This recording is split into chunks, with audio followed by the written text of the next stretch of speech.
going to call to order. And if you look on your agenda, we're actually going to move some things from the bottom up. Okay, so we're going to start with the visitors to the school policy 1.501. And we have Dr. Evans here. You want me to start? Yes, I'm going to let Miss Felice Haddon, who asked for this to be on our committee meeting, discuss. Miss Felice? Okay, recently in the past 2 regular board meetings or the work sessions, we had someone speak and another parent speak as well about having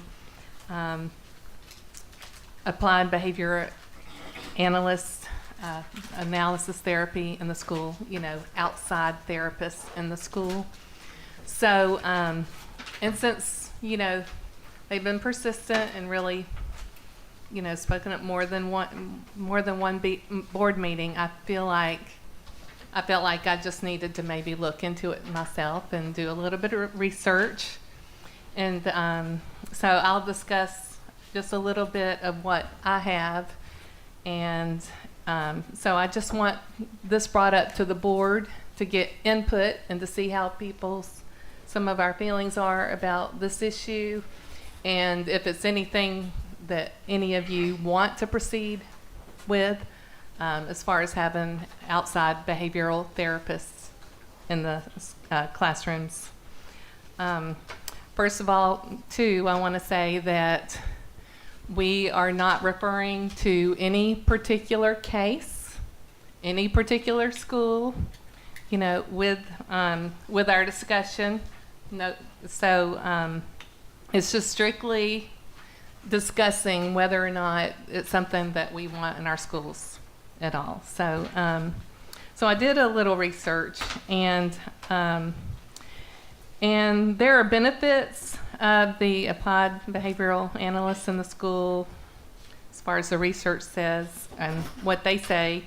It namely refers to students who have autism, ASD, autism spectrum disorder. So it seems like it's mostly geared to those students. And I have read where it's a growing trend, but I don't know I don't think it's that prevalent yet, or that it will be in the future. But they say that the benefits are like personalized strategies to support their behavioral goals. They have positive reinforcement, enhancing communication and social skills, and while reducing behavioral problems. They say it promotes skill acquisition, improves attention and focus, and contributes to effective classroom management. They say in that it benefits both students and educators. And this is all in compliance. And I think most of us know we have the IDEA Act, Individuals with Disabilities Education, where we are required to educate to the best of our, students with all disabilities and give them a free and appropriate public education. So there's actually been a Supreme Court case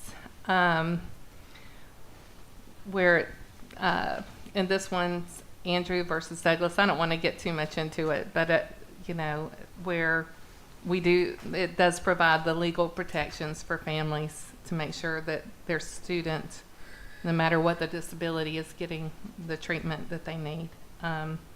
And with the ADA, the American with Disabilities Act, it offers safeguards by requiring reasonable accommodations for students. And the implementation can vary.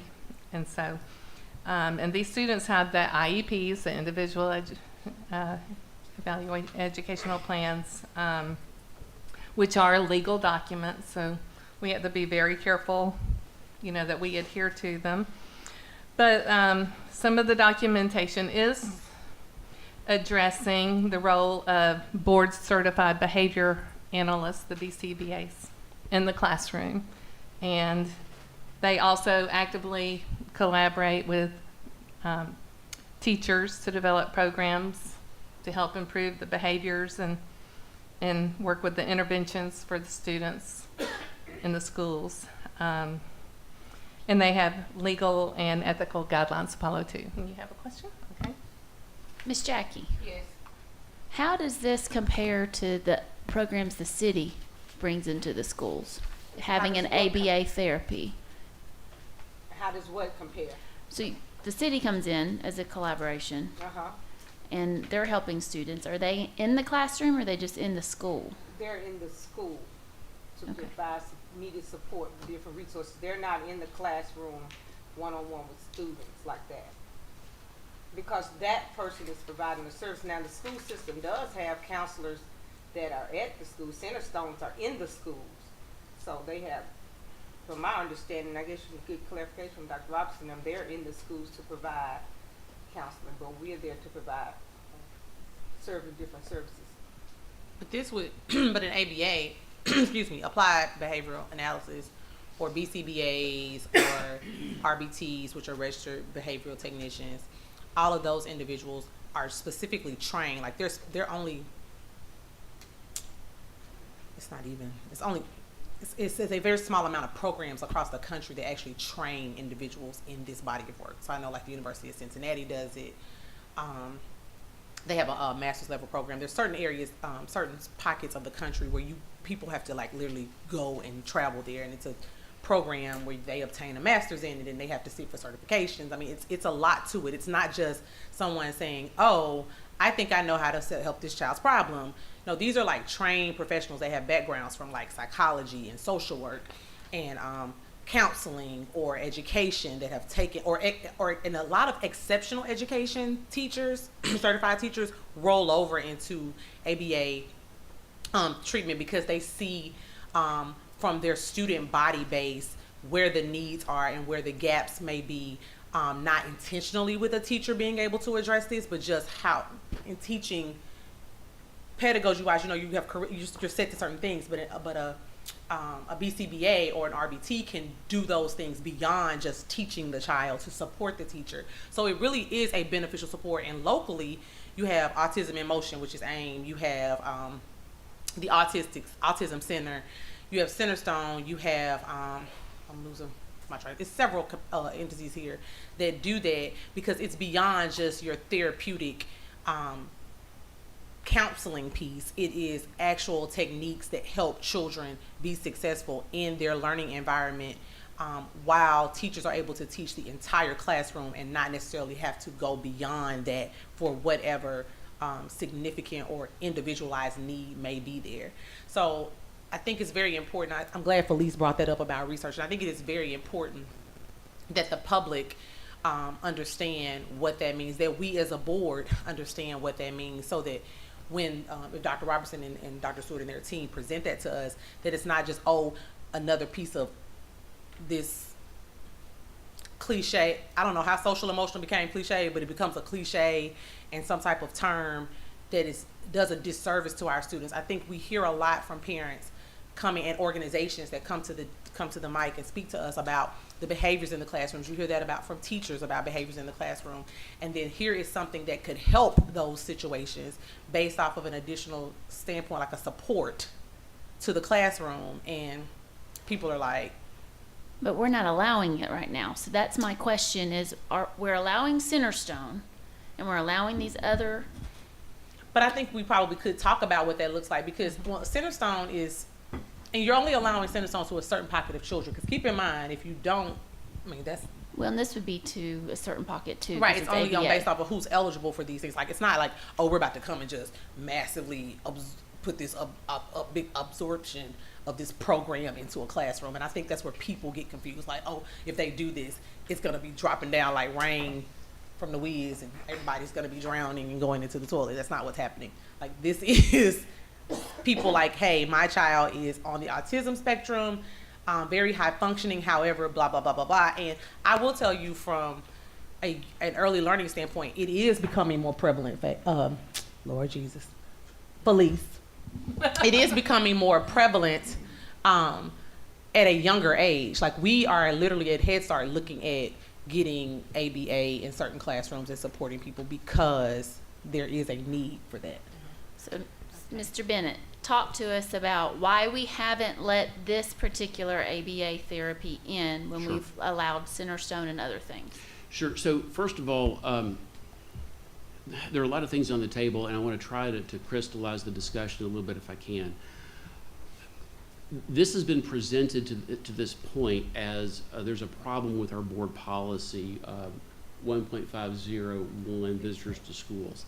And frankly, this policy has nothing to do with the conversation. And I've never really understood why this has been caught up in the discussion. The issue is whether we allow outside therapists into school to serve particular children. So Centerstone and other outside therapies exist to serve the school as a whole, and there may be children who with parental consent are going and speaking with those folks. But what is being proposed as an idea here is for a discrete population of students, typically students with autism, whose doctors have recommended that the children receive therapy in the classroom during the school day. Okay? So the recommendation has been that children who presumably already have an IEP receive additional therapy support during the day when the rest of the child's IEP is being implemented. Okay? So that's what we're talking about already. Historically, the position of Hamilton County Schools has been, if the child has a need for this therapy, or really any kind of therapy, so that the child can access the educational opportunities of the school. I'm going to use an acronym, FAPE, Free Appropriate Public Education. It's a federal term. So if a child needs a particular therapy, whether it's ABA therapy or speech and language therapy or occupational therapy or physical therapy, then that is viewed as what's called a related service. And under federal law, we are required to provide that related service so that the child can access the rest of the school. So let's use a hypothetical child, Johnny. Johnny has autism, and Johnny has certain social and emotional deficits or behavioral challenges that would benefit from this intensive applied behavioral analysis. Footnote, applied behavioral analysis, it's a little more common than I think Ms. Jones, it's very common in Hamilton County to find ABA therapists. They're very, very, very common. And their focus tends to be on helping a child through what we call discrete trials to understand his environment and to respond differently, to train the child to understand how to respond in a way that is not native to the way that child views the world. That is a gross oversimplification, but it helps us sort of understand, for purposes of conversation, what we're dealing with. Where the IEP team says that a child, Johnny, needs that kind of intensive behavioral intervention in order to access the school day, then by law, the team has to provide that through one of our service providers. It could be someone inside, it's someone we contract with, it could be anyone. More often what happens is once you start making headway with the child, our therapists are training the teachers to do these kinds of therapies incidentally as circumstances come up. But the focus here is providing that child with the free, appropriate public education. And what Ms. Haddon mentioned, the Andrew F. case, it requires us to set appropriately ambitious goals for that child. Now, we only have at most 35 hours a week with the child. So what that means is if we decide that we're going to do this intensive behavior therapy, which is typically one-on-one, at least to start, you're necessarily going to have to pull that child out of the typical learning environment and do these intensive interventions one-on-one. And so what that means is if you're going to do the ABA, you're going to sacrifice some other aspect of the child's education that the team has decided is important. So it's not that we don't provide this kind of therapy. It's that if the team thinks that in terms of relative need it's important, the team provides it themselves. If the team says, you know what, we can provide this incidentally throughout the day, then they may focus on other goals. Now, in some situations, we may have a child who needs a therapy, and it could be ABA, it could be physical therapy, it could be speech and language, it could be any number of things. And a parent may say, we would prefer to have the child excused during the day to go and receive this therapy outside of school. In that situation, what the team does is they look at the child's day and they ask the question, all right, can we sacrifice instruction time to allow early release so the child can get the benefit of this outside therapy? Again, without sacrificing what we as a district have to do. So it's a balancing act in every single case. What the current conversation has been, and this is where I have to defer to Dr. Evans, because it's an operational question fundamentally. What the current conversation is do these kids have to leave school to get these therapies, or can the therapies be provided in the classroom alongside everyone else? So if I'm here and I'm being given therapy during a class, while my classmate over here is doing his thing, is that something we want to allow when maybe this outside therapist is not a school system employee? Raises some questions in terms of how I relate to my classmate, how I'm relating to the instruction, and whether it interferes with the rest of the day. It's an operational question, and Dr. Evans is far more qualified to answer that than I am. Yes, and I've asked Dr. Evans to, speak on her perspective in this. So.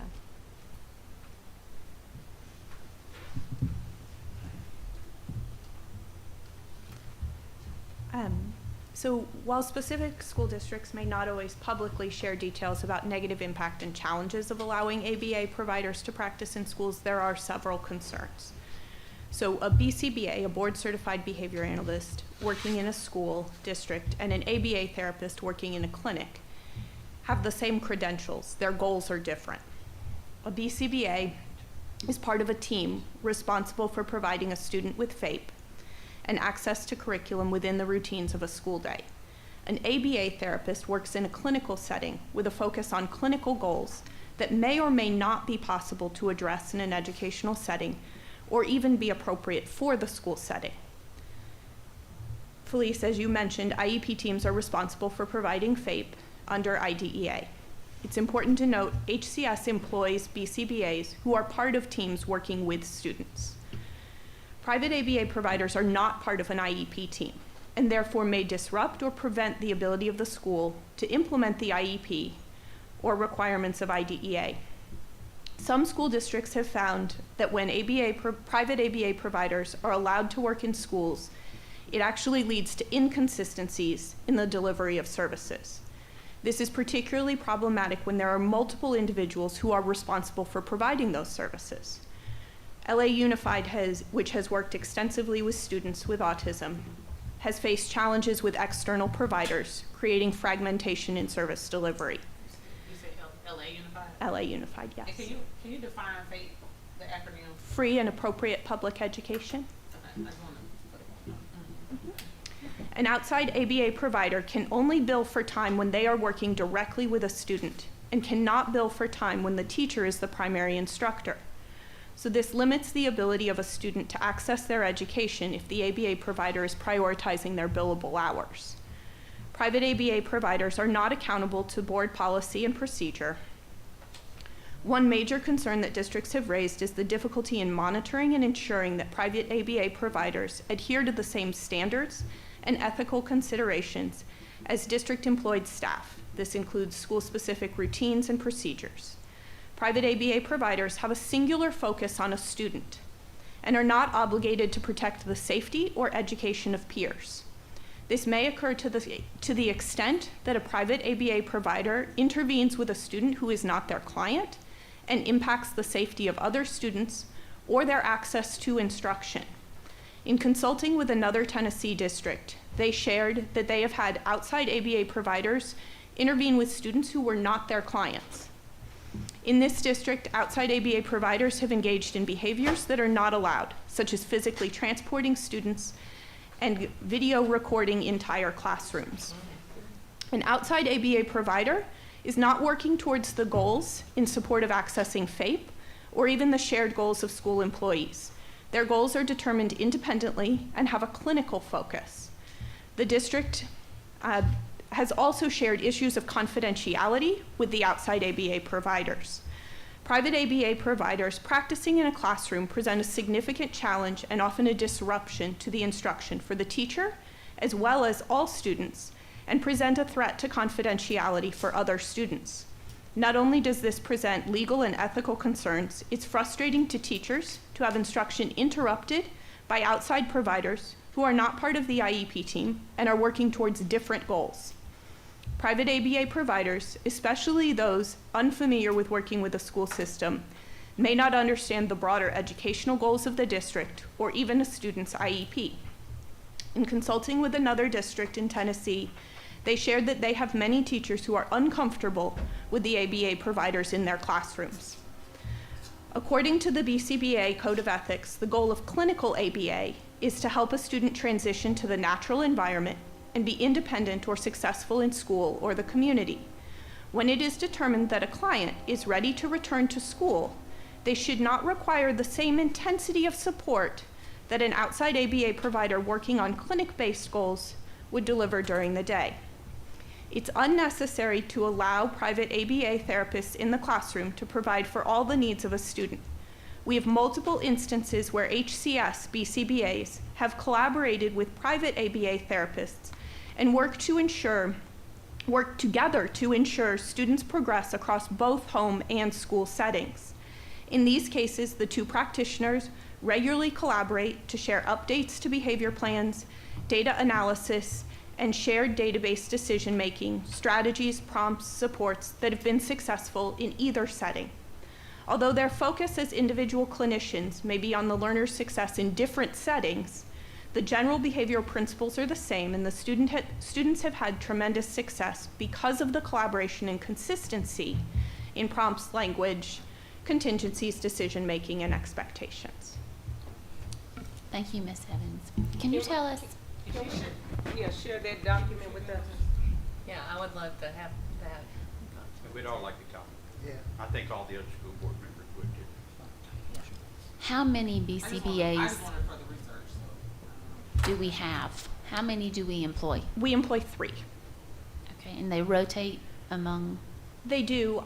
So we receive consent from a parent. We will open the case. And so our BCBAs carry different caseloads, but we have 3 who serve across the whole district right now. So do they break them up?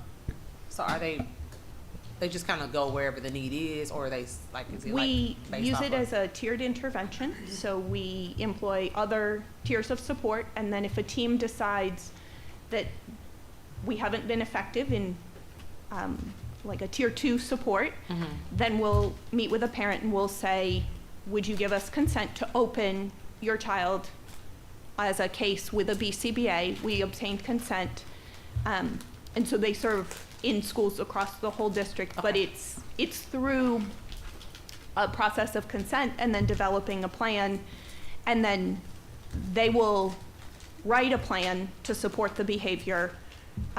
They may be the first person to start implementing the plan. They may train an RBT to implement the plan. They may train people at the school to implement the plan, but they will maintain that child on their caseload. So it's very strategic in terms of the schedule when they see that student and how they're coming alongside the school to support the access. I know I'm hearing a lot of complaints from teachers about this type of behavior. Do you feel like you need more staff for that? It's a specialized need. I think there's a lot of advantage to BCBAs. There are other districts that employ more BCBAs. We would absolutely be able to provide them with students to work with should we employ more BCBAs. Do you have we done the research on how many another comparable size school district as ours have on staff? Yes. And what is that number? They employ 5 and then 1 district position, so 6 total. So, So like one lead person and then, or, and then the final. so we may be understaffed in this area to assist in the behavior issues that we're hearing very often from our schools and our teachers, is what I'm hearing. If we had more BCBAs, we would not have trouble filling their caseloads. And one interesting point you mentioned that I did not realize in my research is that the BCBA has the same credentials as the ABA. So it's like, you know, wondering what the benefit of having an outside therapist is if we have people in-house with the same credentials. Ms. Haddon, if I may comment on that. So ABA is a strategy employed by BCBAs. So, Okay. so a BCBA is a behavior specialist Okay. who uses any number of techniques based upon the needs of a child. Children with autism oftentimes have difficulty generalizing across different environments, and so ABA, Applied Behavioral Analysis, is designed to train them to generalize and respond. If I may ask, Dr. Evans, how many RBTs do we have? 6. So something that Dr. Evans said, I want to be sure that the board caught this. We have 3 BCBAs who supervise the work of 3 RBTs. What does RBT stand A registered behavioral technician? Technician. Okay. Yeah, I know. I always make that mistake too, Mr. Graham. Could we So hire more of the Yeah, RBTs that's my are question. trained to be the hands and feet to implement the plan that's developed by the BCBA. So we may need more RBTs, not so much BCBAs. We might need both. Dr. Evans, could you speak to that? Like, what is the number of a comparable school district of RBTs? This is like what I'm hearing daily from teachers, and so we really have to discuss this. So having RBTs who can help implement the plans, the BCBAs, right, allows for the implementation and then the school to be able to take ownership at some point. Or we can maintain a level of intensity with an RBT. So most the district that I was referencing that has more BCBAs has about double the number of RBTs we employ because they're matched with their BCBAs. So to lean it a little bit further, Madam Sheriff, if you will indulge me, what she was talking about the tiered intervention, and so ideally the classroom teacher is equipped to deal with the child because you have these behavior specialists who have gotten the child up to the point where he can generalize across environments, and the classroom support team has been trained how to deal with that child. Again, one of the challenges with individuals with autism, educating individuals with autism, is generalizing across environments. And so what we have tried to do, what they have tried to do, I shouldn't say we, the specialists have tried to do, is to equip people to train, to work with the child in the environment where he's going to work academically rather than over-specializing. Because then you train the child to work with this one person rather than in the broader environment. That said, your point's well taken. With more specialists, you can be more intense more quickly. So, Without disrupting the education of other students. Yes, ma'am. In the teacher's yes, ma'am. classroom. And I do want to thank you for coming, and that was very useful information, and we would, like that document, or what you spoke to. And also, the main point of my bringing up this particular policy, whether it should be in this policy or I don't know where else at this point, but I was wanting to get input from the rest of the board, since we're discussing policies, and see if having outside therapists in our classrooms based on what we learned today at this meeting, if that's an avenue that we want to pursue. Do y'all have any opinions, whether you'd want to or not? I just want to have some feedback. Can I push back a little bit here? Yeah, so, we can talk about the policy behind it, but we're kind of stepping pretty heavily into operational decisions. Centerstones, Okay. right? And we bring, and I could, like Centerstone's been mentioned several times. There are a lot of Okay. differences Yeah, I wasn't between thinking about Centerstone and what we're talking about here, right? Okay. And I know at times that this can feel like a big issue. I wouldn't want to simplify this and compare like anything that you're hearing about behavior is associated with this issue, because they're not, right? And so I would push the board on recognizing that this is an operational issue. And if you want to develop a policy, if we want to have a further meeting about what we think about it, we can do that. But, and I'll get Mr. Bennett to weigh in, but to me, this is strictly an operational decision. There is nothing strictly operational. There are board decisions and there are board policies. So it is a board decision to discuss it as to the need, and especially coming up to budget season. And if I could echo Let what me- Ms. Schaefer just. Yeah, let me push back on that. You can make an operational decision within the budget, but that is not what we're talking about here. We're talking about revising a policy that would require us to do something I don't that's- think we are, though. I think we decided, okay, this policy doesn't really apply, but we're having a discussion as to a board decision that's going to go into the budget. So, And that's how I understood Ms. Schaefer's comments, is that her questions of I'm Dr. talking to Ms. Haddon's comment that Okay. was saying, look at policy. Okay. Like, it's not a policy, right? Well, Right, and I was just wondering because, I understood it would fit into the visitors to school, and that there's been push from where did that some. come from? Because that's what the parent came and said to us 2 board meetings in a row.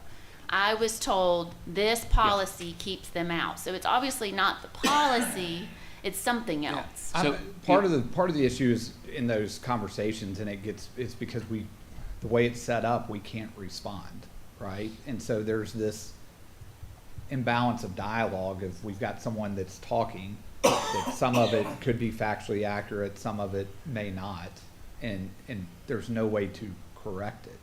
right? I can respond to that actually. So the parents were explained, it was explained to the parents that the administrative procedure that's been developed around outside therapy providers, and was provided to them, does reference board policy 1.501. It references it. But what it's saying is that subject to that board policy, outside therapists can come in and conduct observations of their clients at the school. So Dr. Evans was talking about how we do coordinate with outside therapy providers, because we understand the child that we see at the school isn't always the child that the parents see at the house, and vice versa. And so we understand it's very important that there be open collaboration. And so the administrative procedure that we have developed says that we will allow outside therapists to come in and see their client in the school environment, subject to the visitor of the school's policy. And so That's where it came and so in. they took that and assumed that that was what was limiting broader access. Are we answering your, And you want to answer from us about your question? Yeah, what I was just wanting to know is how the board feels about even pursuing this at all, and just, leaving it as is, where, it's under the operational function, I or do we need to, pursue it further based on I'm what not we really heard? sure where it fits for me, but I would like to know what currently is the Hamilton County School doing? How are they meeting the needs currently? And it was my first time hearing Dr. Evans, and so I would want to know that before I wanted to go any further with bringing people into to know what we already have to meet those students' needs. I think that the document will help us. I think we could get the numbers like we did tonight of the 3 BCBAs compared to what other comparable school districts have, and the 6 RBTs compared to the other, sounds like they have 6 and 12, like double what we have. But that's something that we need to discuss with the budget, because we may not get to implement that on a operations level, but we can have a say as to the budget, as to how much we want budgeted to those positions. if we think the need's being met or if it's not, Miss Jackie. That's where our power lies. Mr. Slater, do you want to say something? How disruptive would that be in the classroom to the teacher and the other kids? That would be my question. I think that's been the concern, and why it's not been allowed is because of the disruption and because of the BCBAs and the RBTs that are in place, and the BCBAs are the same accredited as those ABAs, as she explained.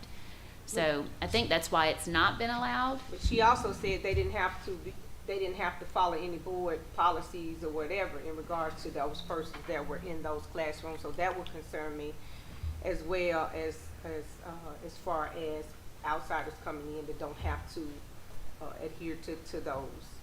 So can I go back to, and just to make this clear publicly, that we have many examples of our staff working with private therapists to support students in the classroom, right? And so this level of cooperation is happening across the district.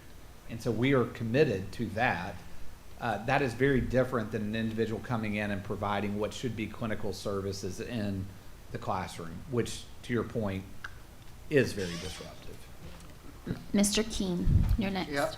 And so when I was principal at Hunter Middle School, we had a huge special ed department, which involved CDC, it involved autistic students, it involved Downs, it involved many different levels of needs. And so the question about disrupting a class, you have to look at what classroom that individual's in to begin with. In many cases, students with certain needs are not sitting in a general ed class.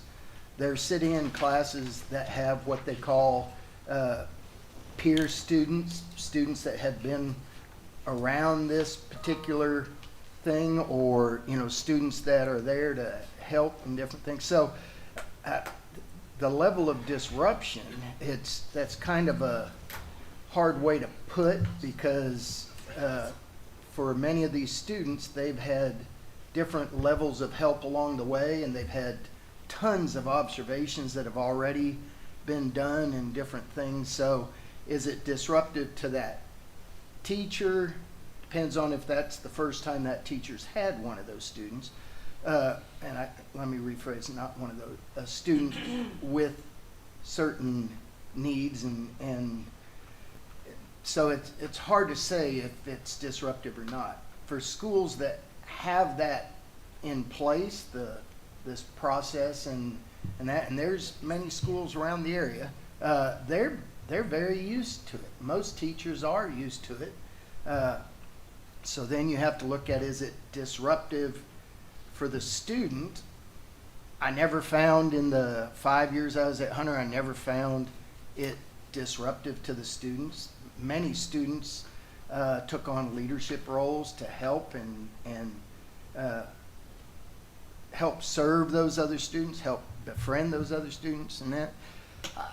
The question really comes down to, is it disruptive to outside parents looking into the classroom? And that's where we're getting certain pushback. So, Hold on. Mr. Groen is next. I just have a question for either the superintendent or our legal analyst.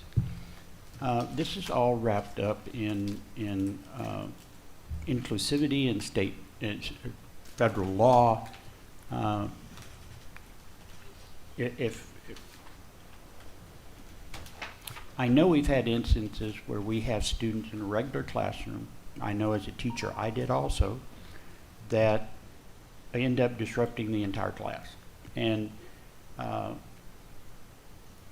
it is difficult for a teacher if you have to evacuate a classroom because of a disruptive student, to get those kids, especially at an elementary level, even a middle school level. I think high schoolers, in my experience, handled it better, but this is all wrapped up in being able to, as Dr. Evans said, how do we provide a free and appropriate education and still maintain the integrity of the classroom for all the other students, for those that have these emotional issues or whatever issues they may have, but we're trying to include them in the regular classroom. I've seen cases where it worked, and I've seen cases where it was just another failure. And we've had these things over the 2 years I've been on the board. So how do we deal with that on a state and federal law issue of most appropriate? If we have for example, if we have a student that is causing this type of disruption, where do the rights of the other students in the class end, and where do the rights of that particular person that requires the services begin? Where can we draw the line? And isn't this whole discussion about this tied into that? It is. And Mr. Groen, you've put probably 3 distinct issues on the table. So let me try to draw them together if I can. Fundamentally, what you're asking is what is a free, appropriate public education, not just for the students with disabilities, but for everybody. And federal law dictates that to the maximum extent appropriate, we are to educate students with disabilities in the same environment as their non-disabled peers. That requires us, not outside providers, us to provide appropriate supports and services. Among the supports and services that we're required to provide is trained behavior specialists, which, getting back to Ms. Schaefer's point, I think is exactly the province of this board to ask the question, and I think that's been done, are we appropriately staffed? And if not, does the board need to use its budgeting authority, which is fundamentally one of your biggest policy-making decisions? How are you going to prioritize your spending authority to pursue certain goals? So I think that your question is answered by Ms. Schaefer's comment a minute ago, which is, if you're concerned about behavioral issues, if you're concerned about providing an education to students with disabilities in the least restrictive environment so that they are not disruptive forces relative to their peers, then I think it's an excellent point. We should probably put a greater emphasis on providing these behavioral supports and services. And that's done through the budgeting authority. Now, I mentioned least restricted environment. Here's what happens if we don't do it, if the school system doesn't do this. If you rely on outside folks to come in and do this with the students, sorry, you're in an illustrative point right now. You have a shadow, and it's axiomatic in special education that sometimes the most restrictive environment you can put a child in is in a gen ed environment where there's a shadow. Because what that adult does is that adult basically tells everyone else in the classroom, go away. Yes, that adult provides certain supports, but it also precludes Stevie's ability to have a normal interaction with his peers. And we don't want to limit Stevie's ability to interact. What we want to have appropriate school personnel who can leverage their training in the classroom environment so that Steve learns to have appropriate interactions with his peers. So, Dr. Robertson, this leads me to some information I requested from you that you provided. I asked you the number of jobs in the district that dealt with, behavioral issues. And please update, my experience from so many years ago. The special ed teachers writing IEPs, in my experience, and this has been in 4 different states and 6 different school districts, is that these special education teachers were just overloaded. They were buried in paperwork. One year, I had 8 IEP students in my room, and I had 6 non-English speakers in my room. I never saw that special ed teacher all year, and then I found out she had 37 kids on her list. Mr. Groen, I just want to state that we as the board have the decision with, like we said, with the power of our budget Yes. to decide if the behavioral numbers of employees is enough or if we want more. That's where our power lies. And Well- that's where Justin can answer what is the number of employees that we currently are budgeted for. So we can get that information for you. Currently, we're budgeting on exceptional ed. I was trying to confirm this, 1 to 20. So like when you talk about overload of caseloads, that's something we addressed 2 years ago to lower the caseloads. Now, someone's going to call me and be like, I've got 23 or I've got 20. There are some scenarios where it's more than that, but in terms of staffing, it's 1 to 20 for students with disabilities. There are a couple of things at play here that we addressed in the budget 2 years ago, and I think you're right. Like, the budget is where you have say in this conversation. And what we did is it's not just the BCBAs or the RBTs, it's also our student support coaches, it's our counselors. It's sending $40 million directly to schools that allowed them to add all the positions that you were asking about in terms of behavior interventionists, the teams that are working with the support coaches. So what I said a couple minutes ago, not wanting to simplify this, I think it's a conversation that the board needs to go deeper to understand what we did 2 years ago. And I would push back to the 2 senior board members. Behavior is not a new conversation in this district. I would argue that the last year and a half, it's been a lot less of a conversation than it has before. And so, like, the strategies we've implemented, while they haven't solved every issue, I think it's made it better. But to your point, it's been a year and a half since we did it. It's probably a good conversation to circle back and say, do we need to invest in 6 more RBTs? Do we need to invest in more BCBAs? And I think that is the appropriate conversation for us to have. Agreed. So at that point, we can continue this at a later time when we're doing our budget talks. I want to move on to the next item on the agenda, which Miss Shannon had to leave. And I told her to go on.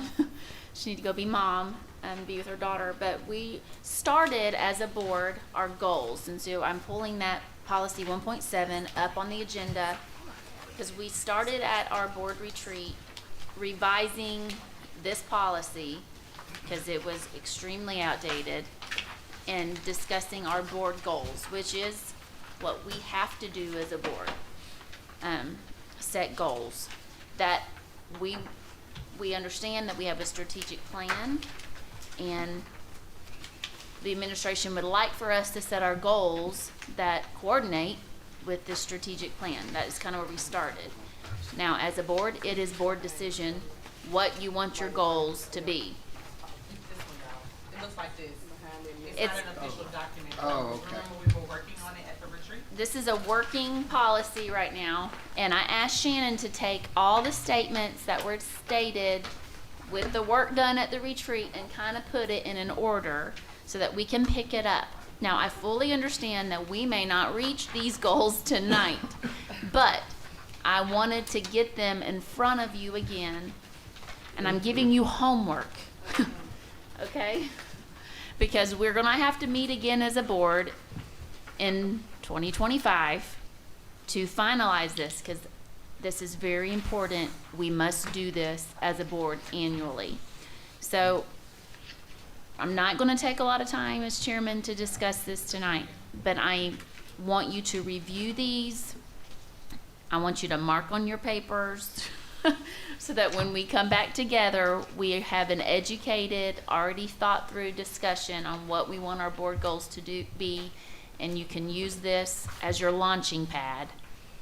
Okay? Then we can gather all our thoughts back and revise after our next, really a board retreat meeting almost, because we didn't finish. and we have to finish this.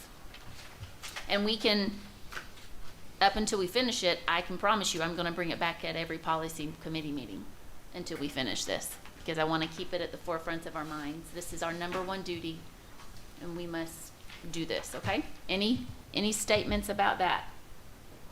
Ms. Schaefer, can I make a recommendation? I second everything that you said. Maybe part of the homework is that if you see anything immediately needs to be addressed, that we can send it to Shannon and we can kind of keep Yes. this a working document with suggestions.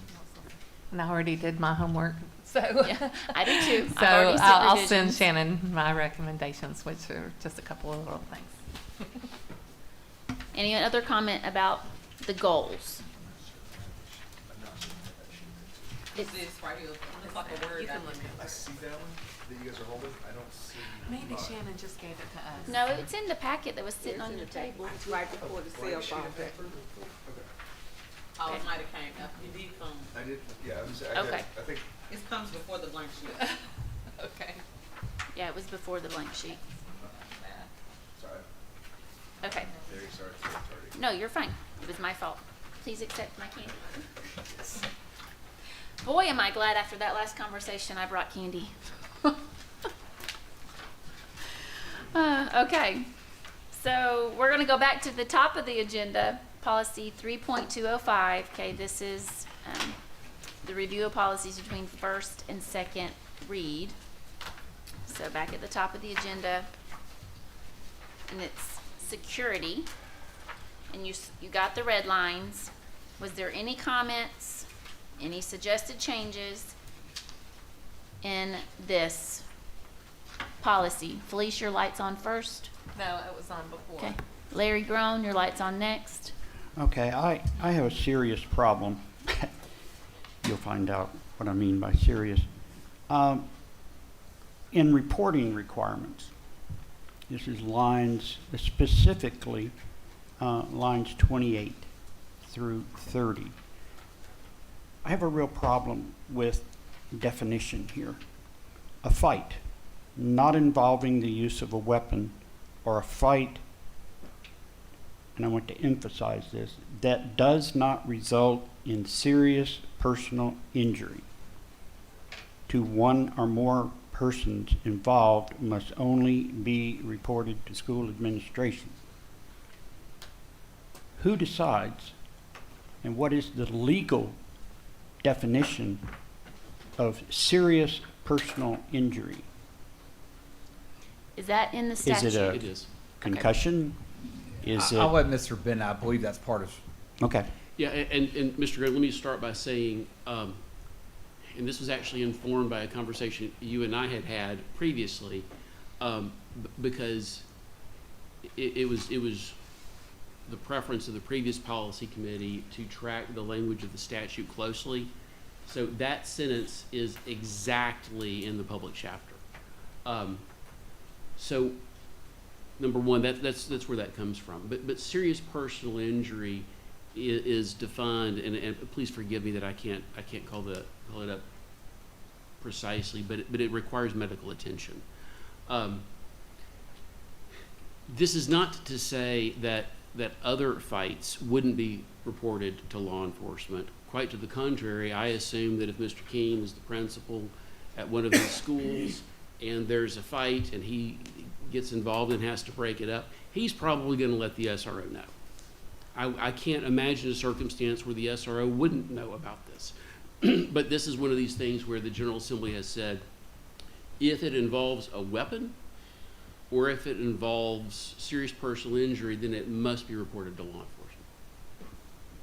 If this board, as a matter of policy, wanted to say that any fight is reported to the SRO assigned to the school, that's fine by me. I'm just simply tracking with the statute. I have a question. Yes, Miss Jackie. So everything in red was written and suggested by who? Somebody. In this case, it was me. Okay. But so when you see the red strike through, I took that out, and then the red edits where it's underlined, I inserted that. Yes, ma'am. Because it's, all of it seems to be new in red. That, everything's new. Before, it was only those 4 lines, correct? This used to be there too. Well, No, so- the strike through was on the old policy. Was on the old policy. Yeah, so lines 15 through 22. Yes, ma'am. Okay, I have, my other question is, why is it just a teacher's responsibility? Why is it not just a Hamilton County staff who observes a fight or whatever? Why is teachers named specifically as to how they're supposed to report? Because the statute says teacher. Now, if you look at the second paragraph, it also deals with principal. Right. that So, they so the report. first one is a teacher who observes, and the assumption, I guess, that the General Assembly made is that teachers being licensed employees have a specific responsibility to oversee their students. Whereas a custodian may have a moral duty to report, but he isn't specifically tasked with the duty to oversee kids. That would be my assumption. But again, I have no objection if this board decides as a matter of policy that you want to expand this and say any employee who observes or otherwise has knowledge of. Well, why wouldn't we, since we're a mandatory Scott, reporter? would you argue that technically an administrator would be considered a teacher under state law? But that's certainly true. Right. So like teacher is kind of encompassing of. Yeah. When you say administrator, you mean just administrator. When you say teacher, you are including anyone with a teaching license. I agree with that. I It's a mach- kind of like what Jackie suggests. Any Hamilton County employee is a little bit more vague and encompassing than a teacher. If that's the pleasure of the board, I can make that edit easily. And likewise, if it's the pleasure of the board, Mr. Groan, I can change the last sentence in that first paragraph to say, any fight. Hold on. Yeah. No, not Okay. good with that second one. Okay. Because that, I mean, you're getting to the same question of what was asked before is like, how do you define what a serious fight is? Then how do you even define a fight? So if a kid walks by and flicks another kid on the head, is that a fight? Is it physical, You know. is it verbal? Because I never got into Well, physical if- fights, but I just like, again, if this board wants to go different direction with policy, but I think what has been very helpful to the administration, what we've done well over the past 3 years, is policy has reflected state law pretty closely, right? No question, and I understand the administration's concern about over-reporting to law enforcement. I certainly understand that. My thought would be if the board and again, understand, there is such a thing as over-reporting to law enforcement. You can bog down your SROs in a hurry with things that are purely administrative issues. I mean, that's true. But I think flicking a kid on the head would not be a fight because that's not gonna rise to the level of a fight under the COAB. My thought here would be simply this. I mean, the fact that the board can do something doesn't necessarily mean that the board necessarily should do something. We can limit it to all fights, or we can say serious fight, fights involving a weapon or serious bodily injury, which is exactly what the statute says. We could leave it as is. It's up to y'all. Well, I got lots of lights. Well, I have a problem with serious. And, I think if there are bruises and it's an assault and battery and there's blood involved, does that reach the level of serious? Is a broken tooth less than a broken arm? Yes. So, why can't we change this I word? think you can. I would push back. Like we talk about this all the time. What are we trying to fix? right. That's Like, what are we trying to fix? We're always talking about safety. 100%. But what I'm saying is like this has not been an issue. Like, what are we trying? This reflects state law, which we've already been following, and it's not been an issue. So by changing our language to not match state law, what are we trying to correct here? Okay.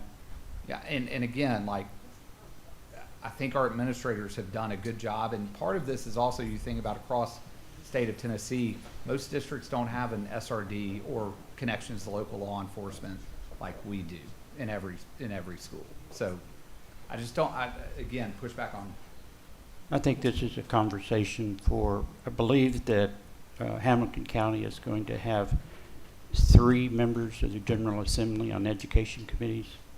I think our contact with the General Assembly is probably going to produce more fruit. Okay, Mr. Connor, your light's on next. Thank you, Chair. So, Scott, I gotta ask you a couple questions. Yes, sir. Getting legal weirdness. The code referenced on this, 49.6, 4301, actually has different wording that I think might help us here.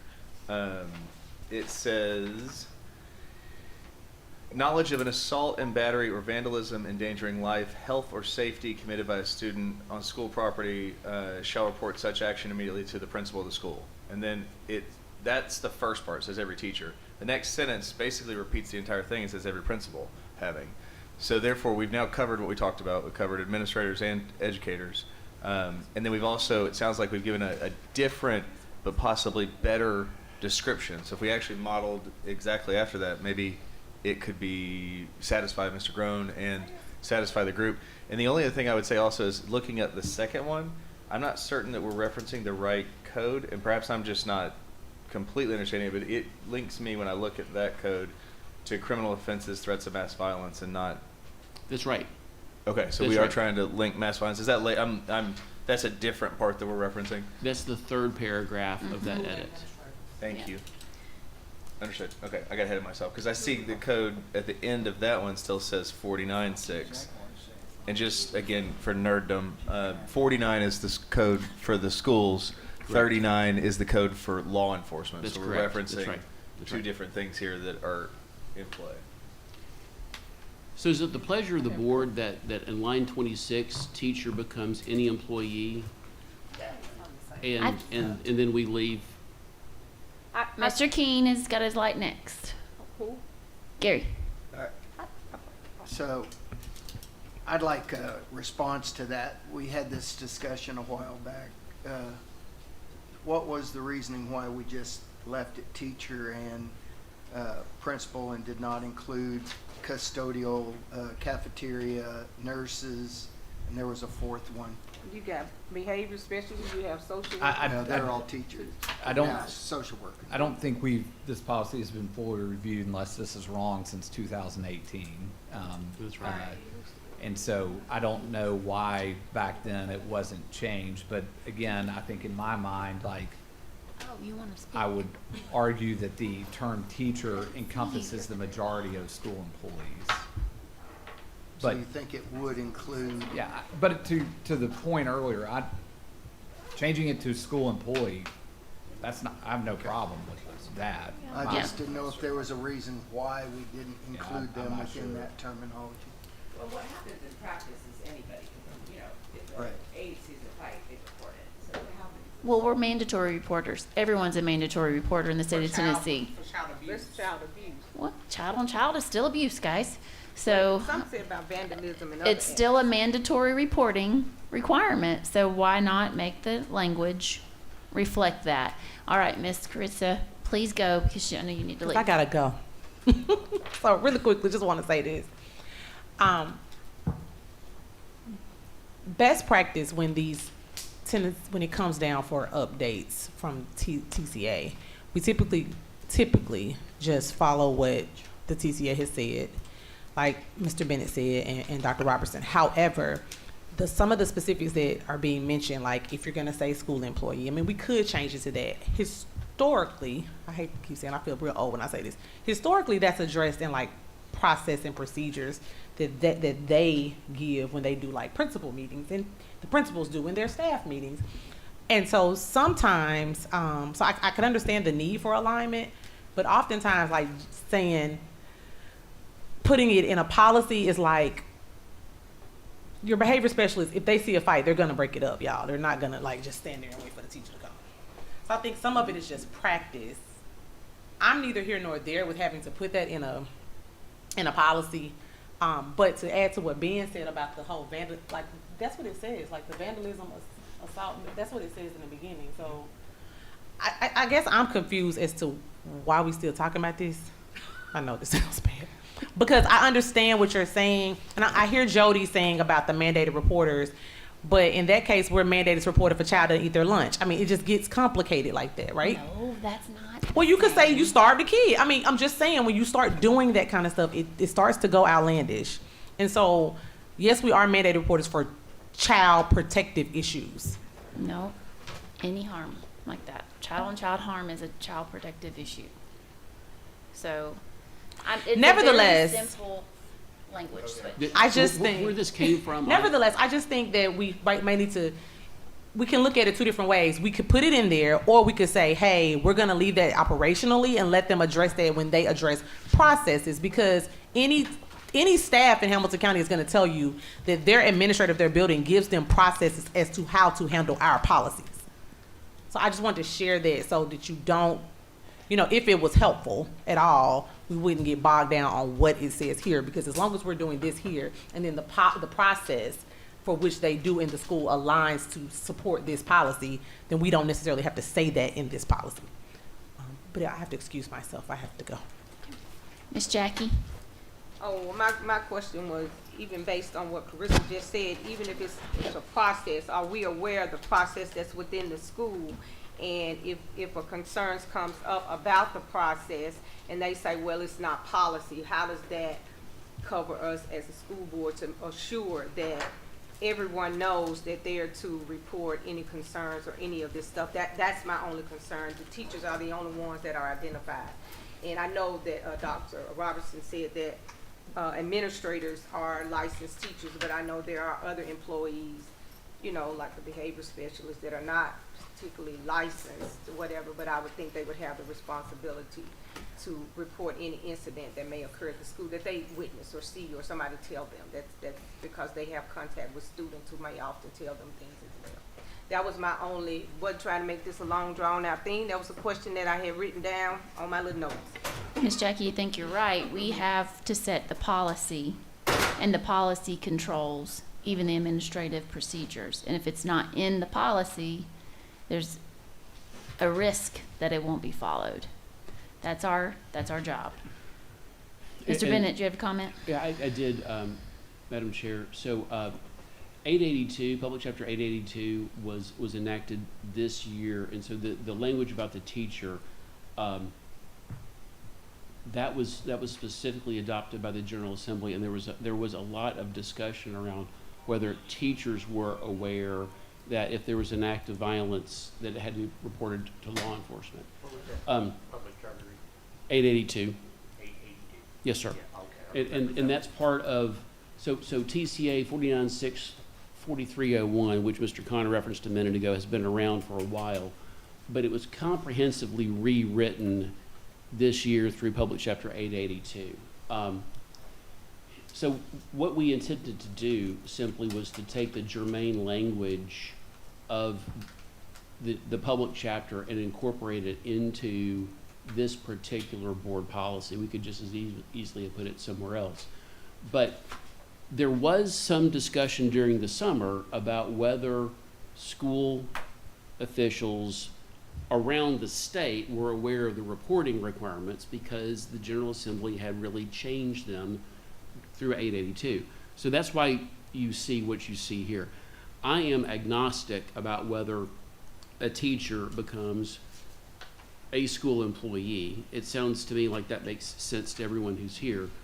I can generally blow hot and cold on what the board wants to put in the policy, but I think I've been persuaded that that at line 28, a fight not involving the use of a weapon or a fight that does not result in a serious personal injury, etc., the statute does not require that to be reported to law enforcement. So I think that I am probably persuaded that our policy should not require it either.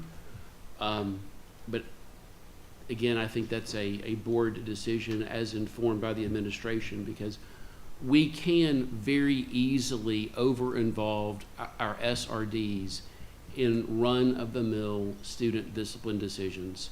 And we spend a lot of time at the state level cautioning school resource officers that that they're law enforcement. We don't want to get them over-involved in student discipline. And so I think maybe that's where the General Assembly was trying to preserve that line. And I understand, Mr. Graham, that you don't like the language used by our General Assembly. I suggest you take that up with our 3 new delegates. So, Mr. Bennett, are you stating that we can make a change on 26, changing teacher to any school employee, I think that makes sense, Madam Chair. and then striking the last sentence starting on I-28? No, I would leave that last sentence in there. I would Leave it in there. Okay. And I keep wanting to say Your Honor, I apologize. No, Going to promote you. no, please don't. Not a job I want. Okay. Miss Jackie? Oh, I just wanted to say it, I kind of agree with Mr. Bennett in regards to that. I don't think it needs to be taken out. I think the administrator should have some leeway on decision making. Minor things like that they should handle. And from my personal experience, I don't want SROs deciding whether what happens to a child when it comes to disciplinary measures. I've seen that be discriminatory from various aspects, and I don't want to see that. So I think that this principal school, they should have the decision when it comes to the disciplinary actions or what that looks like and the process in it. I just wanted to state my opinion. Thank you. Ms. Felice? And I'm stating basically the same opinion. I like changing teacher to school employee and leaving it as written, lines 28 through 30, and not to involve the SROs and SSDs excessively. Okay. All right. Well, we're moving on. Ooh, okay, so we had quite a big change in the next ones. We've got family and medical leave and the paid parental leave. Kind of go together, but there's a lot of updates. Mr. Bennett, before we get into the updates, do you want to talk about why we have so many updates? Well, you're probably asking the wrong person, Madam Chair, but my understanding from talking to Ms. DeCamp and Yeah. Ms. Murray is that there was a lot of duplication. This policy has been added on over the years, and so there were some things added in there that were really administrative procedures. They've been changed over the years, and so really what Ms. Murray and Ms. DeCamp attempted to do was just take out some things that weren't clear and try to consolidate some language. Candidly, I think after this is done, there are probably going to be some further edits just so this is a more user-friendly document. It's quite long. It's quite long. And It's quite verbose. It's quite verbose. And this is sort of a Frankenstein's monster. It probably has 5 or 6 different authors over the course of, it says 2016, but this policy actually goes back to like 2001. So this policy, if you look at it, you can actually see where it's been added and amended through the years. But no one is really willing just to scrap it and start over, because a lot of the phrases here have been baked into our MOU with the Teachers Association. So we can't really distance ourselves from it, but Ms. Murray and Ms. DeCamp have done what they can to try to consolidate as best they can. Are there any comments? I have some comments. Okay. And it's only just that we review this a little longer, because I have some questions about when it says that sufficient notice of need for FMLA leave and does not have a reasonable excuse for such delay. Hamilton County Education may delay or in some cases deny the employees FMLA. I just want to read it in its whole content again to see if that's, I don't want a technicality to possibly allow Hamilton County School System or any employee to deny a person's need for FMLA. So I think those would be some questions I would have when you talk about a reasonable excuse for who or Right. from who.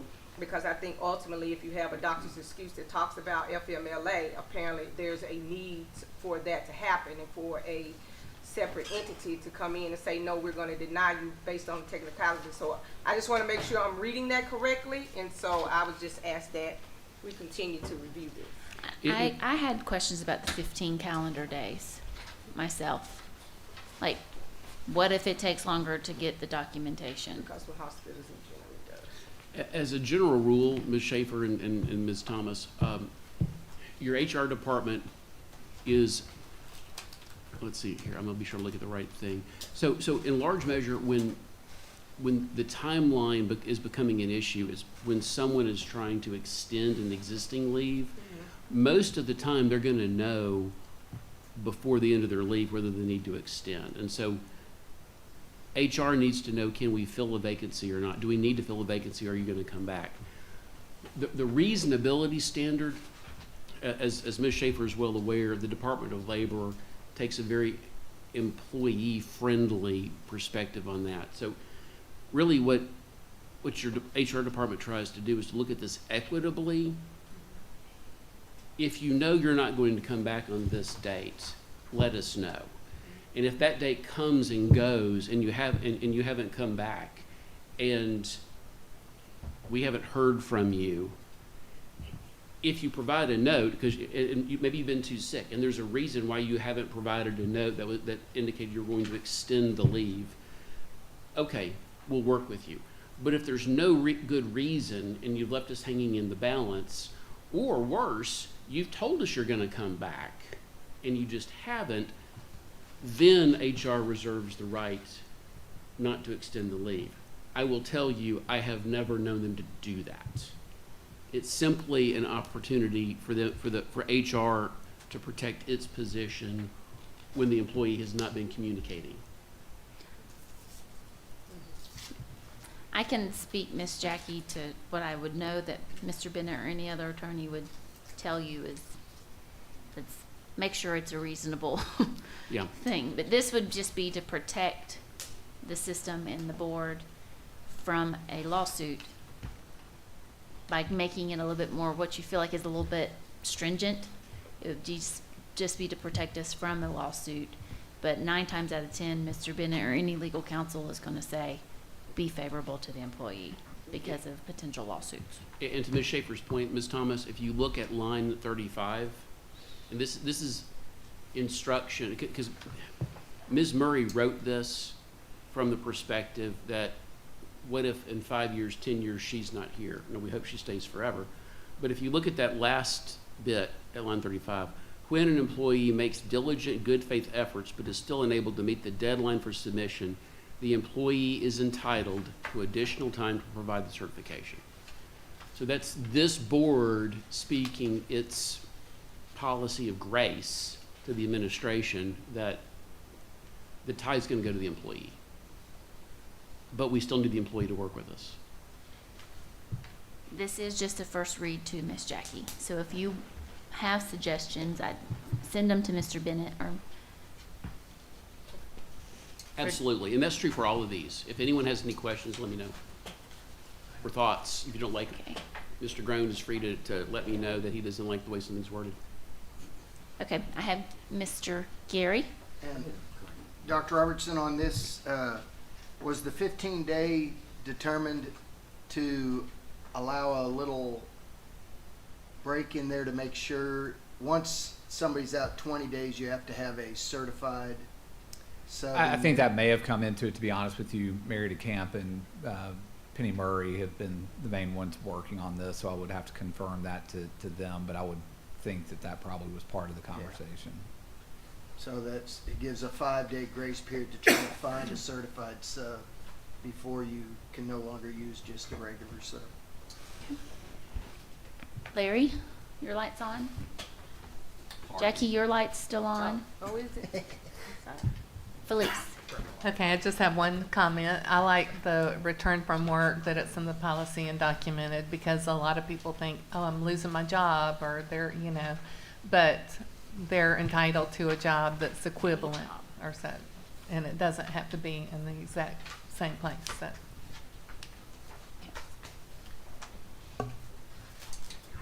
Okay. The next policy, 5.3023, paid parental leave.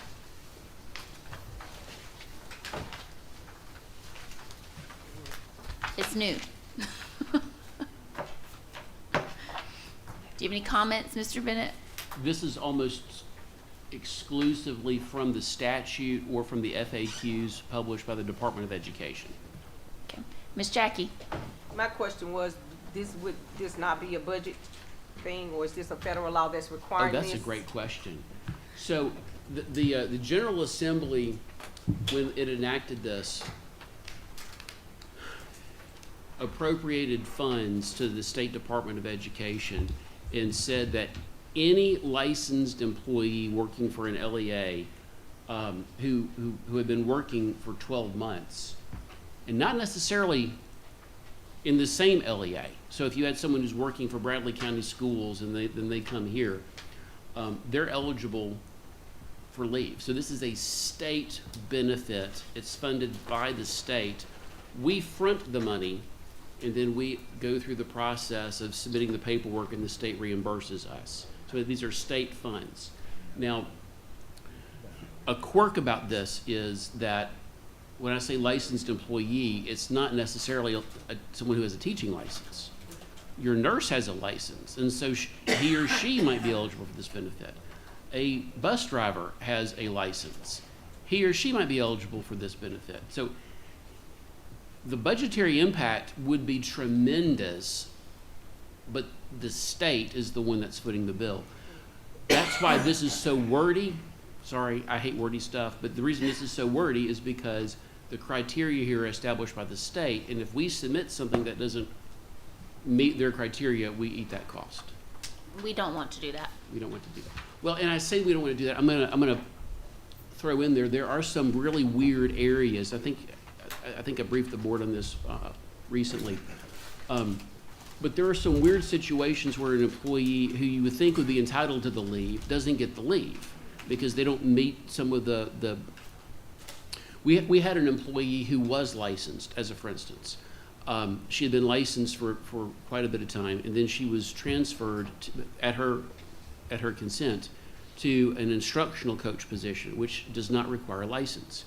The state said she was not eligible for the leave, and so in that situation, HR went ahead and paid for it because the school board, the school system had asked her to move positions. So we're finding as we're implementing this that there are some situations where the state won't pay, but as a matter of ethics, maybe we should. But even though she, in that scenario, even though she moved to a different position, did she let her license expire? No, ma'am, she still had a license, but the State Department said because she was not in a position where the state required the license, we were not eligible for reimbursement. I will say as an aside, the Tennessee Education Association is actually suing the state right now, saying that their rules are arbitrary for that very reason. It's possible that the TEA in some quirk will get our money back, but I'm not counting on it. Gary? Yeah, and this is just something that hit, and this was back in 2004, 2005. How does this now affect adoption? If you're adopting a child being born, not an already born child. So that is actually an eligible. It is? Yes. Yeah, they are. Oh, I didn't see it. Yeah, it's Okay. included. You get adopted My leave. fault. I'll take that off. Now, that's another quirk. So you do get adoptive leave if there's a change in placement of the child. So let's suppose you're a foster parent and you've had the child for a period of time, and then you adopt the child. Well, there's been no change of placement. Strangely, under the state rules, you would not be entitled to the paid leave. We wouldn't be entitled to reimbursement. Correct. So I guess so going back, it talks about birth and stillbirth up at the top, but it doesn't talk about birth. It talks about birth, adoption, and stillbirth under eligibility. I was just, Hold on a second. Line 3 versus line 22.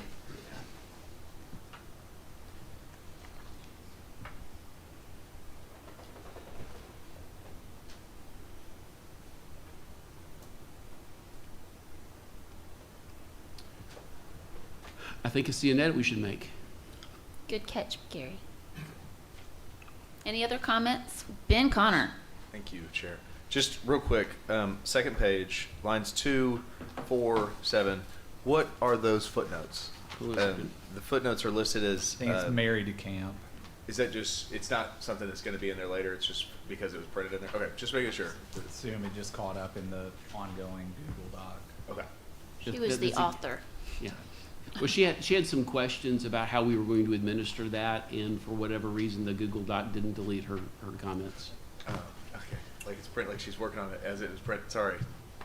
See, sometimes I'm a walking e-impulse. I like the nerd stuff. I just can't work the computer. Okay. I'm marking these off, guys, as we go. Now, Mr. Larry asked for us to bring 1.601 back. We had this last policy meeting. We made some edits. And so this is back before you to look at the edits that were suggested and agreed upon by the administration. So is there any comments about this edited Administrative Procedures 1.601? Now, refresh my memory, is this first read coming up? This was not a first read or a second read. We specifically asked for it to, you asked last Yeah. time to bring it on. So we did. They've made the edits. I asked for it to come back for review. Then we can put it on Okay. for a first read or maybe a second and final. That'd be great. Well, but- I would appreciate any comments or input. Well, we discussed it last time. They struck that one line.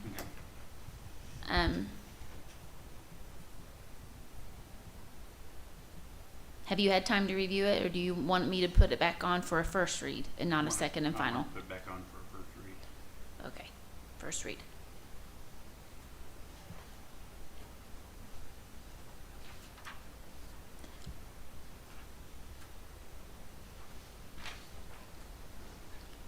That will give you time to review and think through. Mr. Groen, you also asked for the next policy, 6.311, the cell phone use. Yes, Madam Chair. For those of you who were here and part of the long discussions that we had over cell phone use, we passed this last year, as you can see. Now, I'm aware that there have been some monitoring of this by administration, but the school board has not revisited this. And from my recollections, we said we were going to give it a school year, see how it works, and go from there. So do you want to put this on for a first read to allow the board an opportunity to read it and gather their thoughts for the next discussion? Yes, and I will be offering up some editing. Okay, please send those to Ms. Shannon and to Mr. Bennett. I have a question, though. Yes, Ms. Jackie. So since this policy apparently was revised 7/20/23, it was Created. created then, but none of us were here. So can we have, will we be able to have some discussion from those that were here on how this policy was created and the reasoning behind it as well? Do you want that now, or do you want it at the next policy meeting when we're doing the I guess first it could be read? the next policy since most of them are not here. Okay. So they'll tell us. Well, we have That way y'all can tell us what Dr. y'all Joe and Mr. Well, you Keene and can Mr. tell. Connor and myself. Okay, so- well, if y'all wanna share, that's fine. I'm just saying, however y'all wanna do it. I'm open. I'm going to nominate Mr. Gary to give us a historical account. Well, so there was a huge number of complaints coming from teachers and administrators about the use of phones, but they weren't universal in all the different age groups. There was more complaints at middle school than there were at high school. The complaints at high school was more from teachers than administration. Elementary was brought into it just as a overall good thing, and we basically said that we were gonna limit the use of cell phones in the building for K through 8, and that high schoolers could have their cell phones out during non-instructional time. And we saw a huge change in the amount of complaints that were made at that point. So, and I haven't heard much difference this year. It's seemed to be doing pretty good. So, the exception in classes, really, I haven't heard of any exceptions in elementary. They don't use phones much, but in middle school, in certain specialty schools, and in certain science classes, things like that, if they're working on projects with teacher permission and administrative permission and then teacher permission, they can use their phones to do certain projects, and then same as in high school. Thank you. Mr. Connor? Thank you, Chair. Just a quick comment to add on to Gary's. At our delegation meeting for Tennessee School Board Association, there was a resolution discussing a statewide ban on cell phones, just a flat out kind of ban, and it was actually something that we resolved not to pass because we wanted to keep that control locally. And one of the comments that I had made there was that we had a really great grasp of what Gary was talking about, when to allow them. Like we have a really good policy if they're not allowed, but we understand that there's IEPs. We understand that there's some learning modules that can really utilize a device. And I think that was a big deal because a lot of people came up to me and asked me to send them this policy that we've already created. So I think that's an important note. I always like highlighting when Hamilton County is leading the way. And so I think that this is something to be proud of to start with. Obviously, you always listen to comments and you always try to be better. But I think it's really important to know that there are people that are looking to us to lead them. I will note that we had room at our table for more delegates. Just saying, next time. Joe Smith. As I recall, this was conversation around this when we first did this was pretty divided, I guess would be a fair, passionate, yeah. And this is where we landed, and whether it's working or not, I mean, people are in a better position to say that than me. I will say this, is that every Thursday I go to Hickson High School at noon, and I have 3 different groups that I meet with at lunchtime. 3 different groups of 10 kids, and I go in there at lunchtime, and I feel like I'm at a wake at a funeral home, and it's lunchtime. And the reason is all those kids are sitting there doing this right here, and they're not talking to their friend across the table. I think we're destroying a generation of kids, and if we don't get it under control, it's just going to get worse and worse and worse. So if I'd been part of that conversation there, Brother Ben, I'd probably been saying, let's adopt this. That's probably where old Joe would have been. I know I'm a little old-fashioned, but that, is this working? Dr. Robertson, you're in a better position to make that call than I am. I'm just, from my personal experience, it's just heartbreaking to not see these kids talking to one another at lunchtime. I think it's been an improvement. I mean, you go in middle schools now and you don't see that. You go into high school classrooms, they don't have their cell phones out. I'm not saying it's where this board may want it to be, but I feel like it's working as father of a high school daughter that had her cell phone taken up. It's being enforced at least. Gary, your light's on. And I will add to what Joe said. So happened to be over at Hunter Middle School a few weeks back, and it was at lunchtime, and the parents that were there for a different reason, we actually were discussing this, and they loved the fact, now again, this is middle school, they loved the fact that the kids couldn't have their cell phones out because they saw all the conversation and even cut up and, just time to get energy out that they didn't see with their older students. So. Larry? Well, I've been doing, as I tend to overdo, extensive research on cell phone policies and studies, and we're now seeing entire states, New York, probably California, are following the research about cell phone use and how disruptive it is. And here is what policies are being seen at our high schools. Per the policy, all students grades 6 through 12 may possess devices as long as they are not seen or heard and should be stored in closed pockets, backpacks, purses, bags, assigned lockers, automobile, or other student location, or the school location.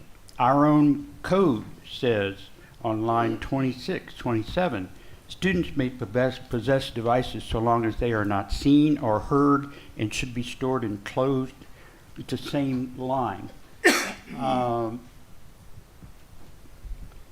Students are restricted at all instructional times within the building and on campus from using their cell phone or electronic device during the school day, period. This is from a second high school. I could go on and on and on. Once inside our campus, cell phones must be stowed in a student's assigned locker. That's another one.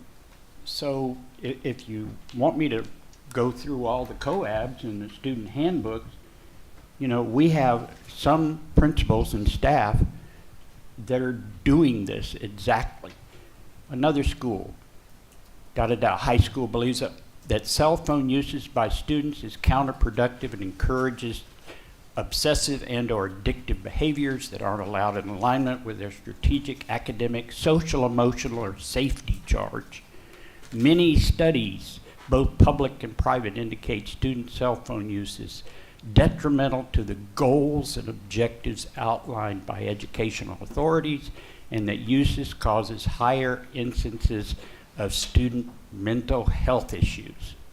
If we're so concerned about the safety of our students, if we're so concerned about their mental health, that we're hiring and spending all this money, including federal money especially, on social emotional learning, here's the answer right now without spending tens of millions of dollars. Students should not be allowed to have cell phones on, nor should they be seen from the time they enter the building until the time they walk out of the building. That is my opinion, so I'm agreeing with Mr. Smith. A huge majority of the research echoes those same words. So we're either going to be ahead of the curve or behind the curve on this. And if we want to get a handle on our student safety and mental health and academic achievement, we're going to make a change to this cell phone, because I can guarantee you there are teachers in this district that don't enforce this cell phone code, period. And there's some that do. So either we get devices where students can store their cell phone. There's a school district that when you walk in the building at their high school, you turn in your cell phone and it's put in a bag with your name on it and stored away. That's a cost. Well, how much does the health and safety and mental health of our students matter?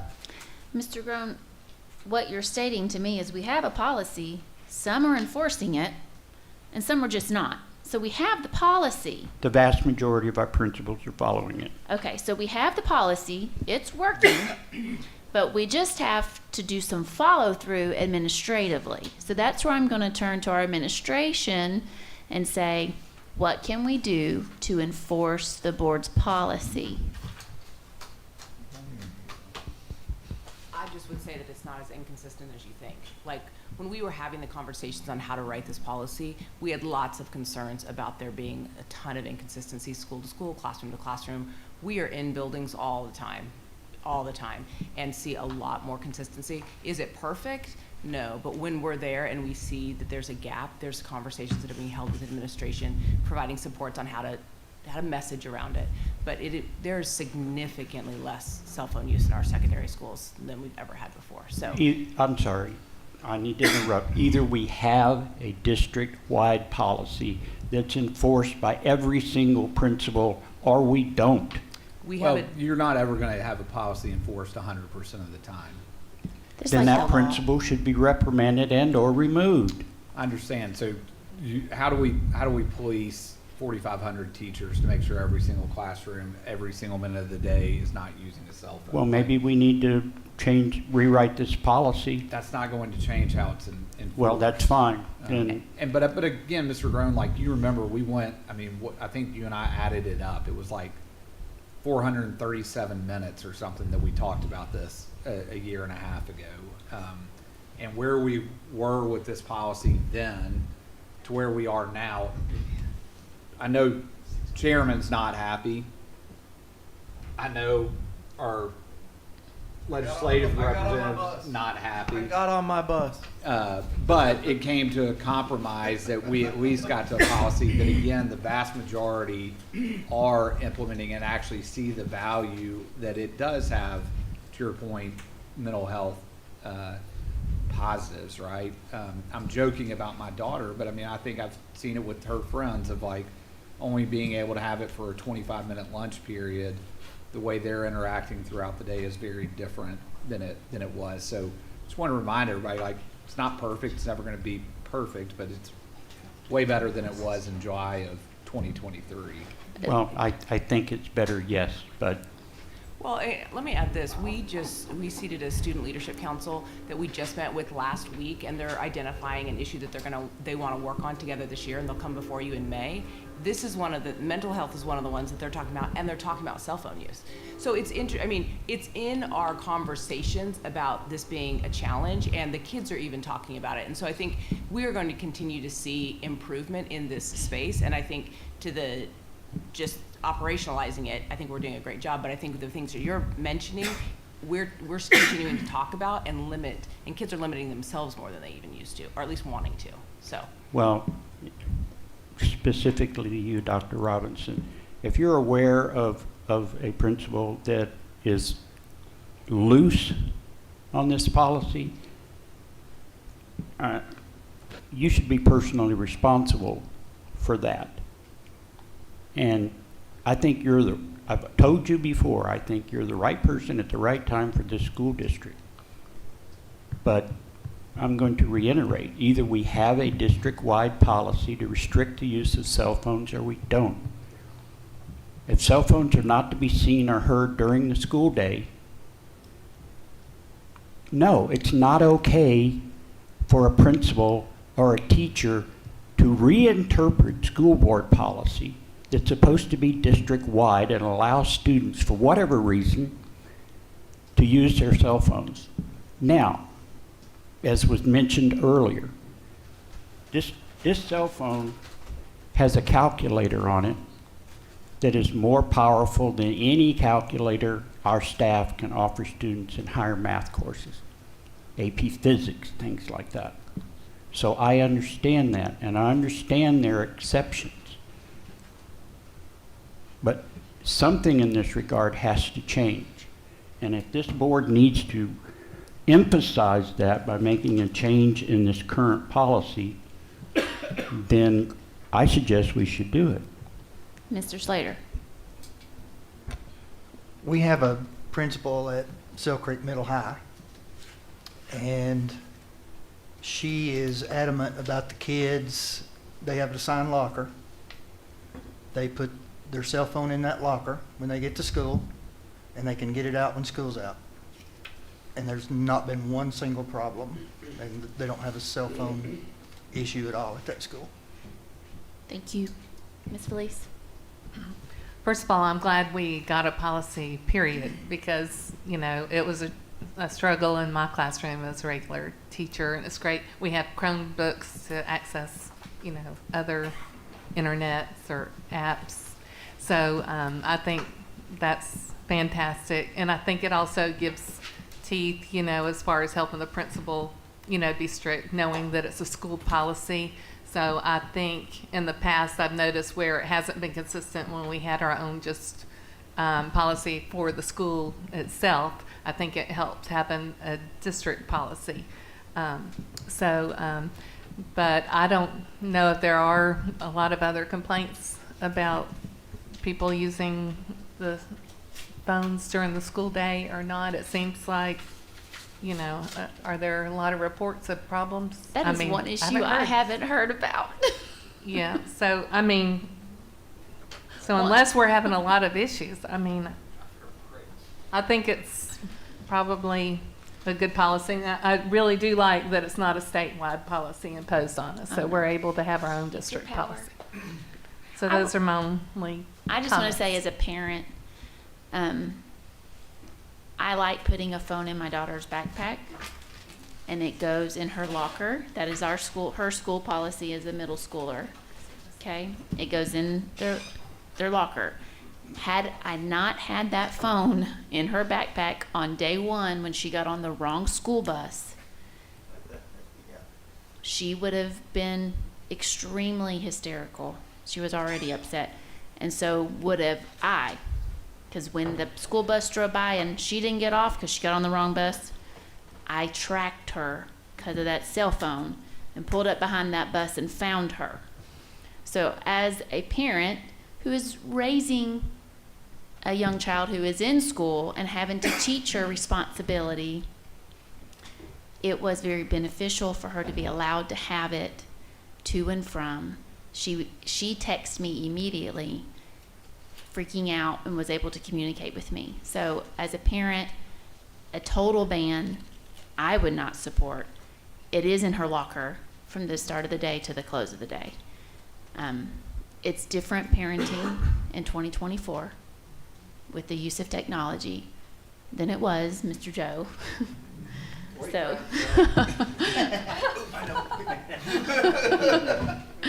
So that is my practical, everyday, I'm living it advice.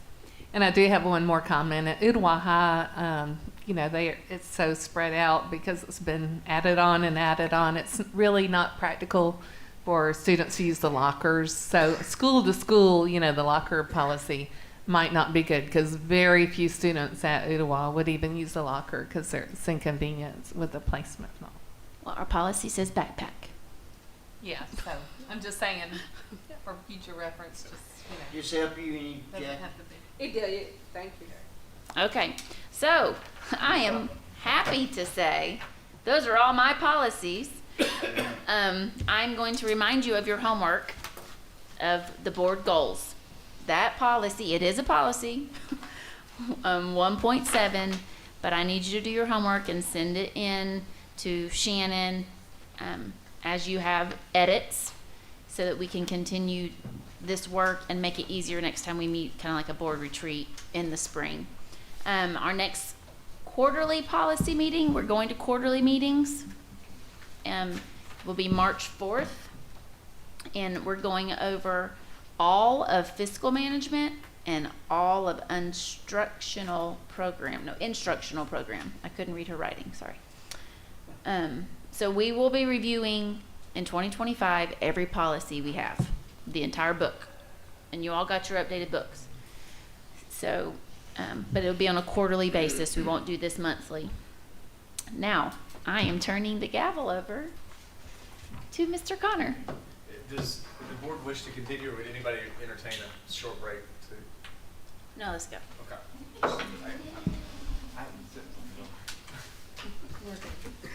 Okay, so let's move forward.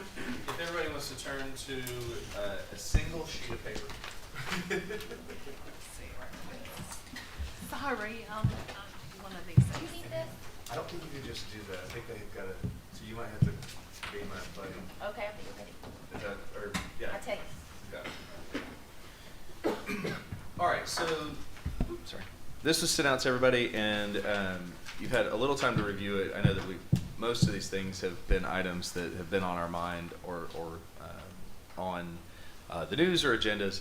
So I think I said in the email that we'd go in order, but I think number 1 is going to be the one we have the most conversation with. So I think we'll finish there. So let's just start with 2, unless anybody's against that. So TISA funding model considerations. I'm going to read these as they are stated right here. This is tacked on for the general public to our agenda that is a part of the open meeting. A reminder that the wording is what we're talking about here. This is the message that myself or anyone else that gets a chance to talk to our legislators will use as a joint message from the board. It shows solidarity, togetherness, and that we have a joint goal for our school system and for the kids of Tennessee as well.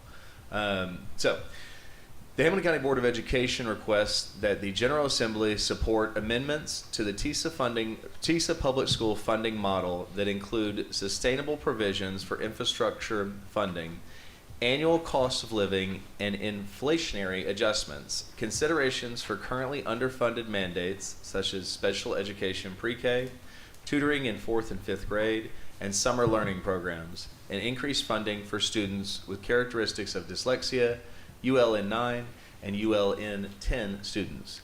I will start by saying just a couple of comments here. In the delegation in TSBA, there were 4 separate amendments or resolutions to specifically address special education pre-K. Lots of conversation around getting a child kindergarten ready and making sure that we're doing the best service we can. These are already students that we're educating, but there's not the proper amount of funding by leaps and bounds. I would also say that tutoring in 4th and 5th grade has been something that's been on the forefront of things that they're talking about in the Tennessee General Assembly, especially after the 4th grade retention law, and making sure that they're putting in place support methods. Sorry, 3rd and then 4th is the second part of it, but continued tutoring to make sure that we're not, after somebody's been retained, they can't be retained again. So making sure that we're continuing to support them throughout. Thank you for that correction. The conversation line for the kindergarten ready student helps in those assets as well. And then again, for the general public, right now the TISA funding model is $7,075.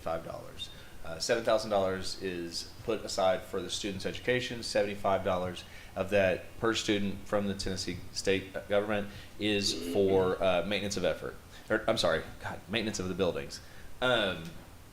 If you have an IEP, like let's say dyslexia right here, it does increase it, but it does not increase it by the dollar amount which we need to fund that child's education at this point, which is why we would be asking for more of it. And just to put it in perspective, Dr. Robertson and I have had a few conversations about trying to spitball what we think, and that we are working off the assumption that a standard student without an IEP in high school requires about $10,000 a year to educate them. And that's from toilet paper to teachers. Am I right, Dr. Robertson? Roughly. Yeah. Okay.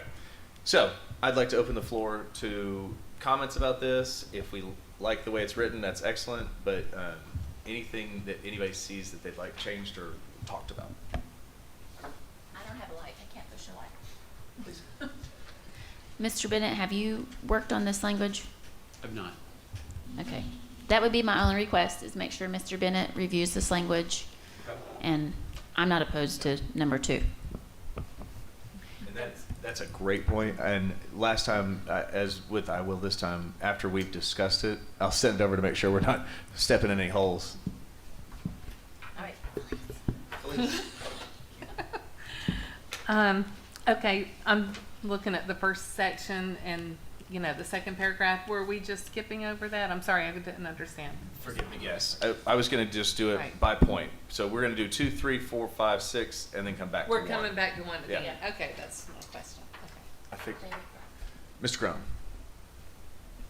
Thank you, Mr. Chair. I just, for everyone's, at least my education, when I looked this up, I wanted to see what unique learning environment 9 and 10 spoke to. ULN 9, self-contained or CDC, the sum of all direct services plus related services listed below, plus up to 10 hours a week of special education educational assistant in the general program provides 32.5 or more hours per week. In addition, at least 2 related services from those specified below must be received for at least the minimum times listed. And these are 1 hour a week psychological services or counseling, services, speech language services, vision services, hearing services, and 3 contacts per year with time span reported, occupational therapy or physical therapy. And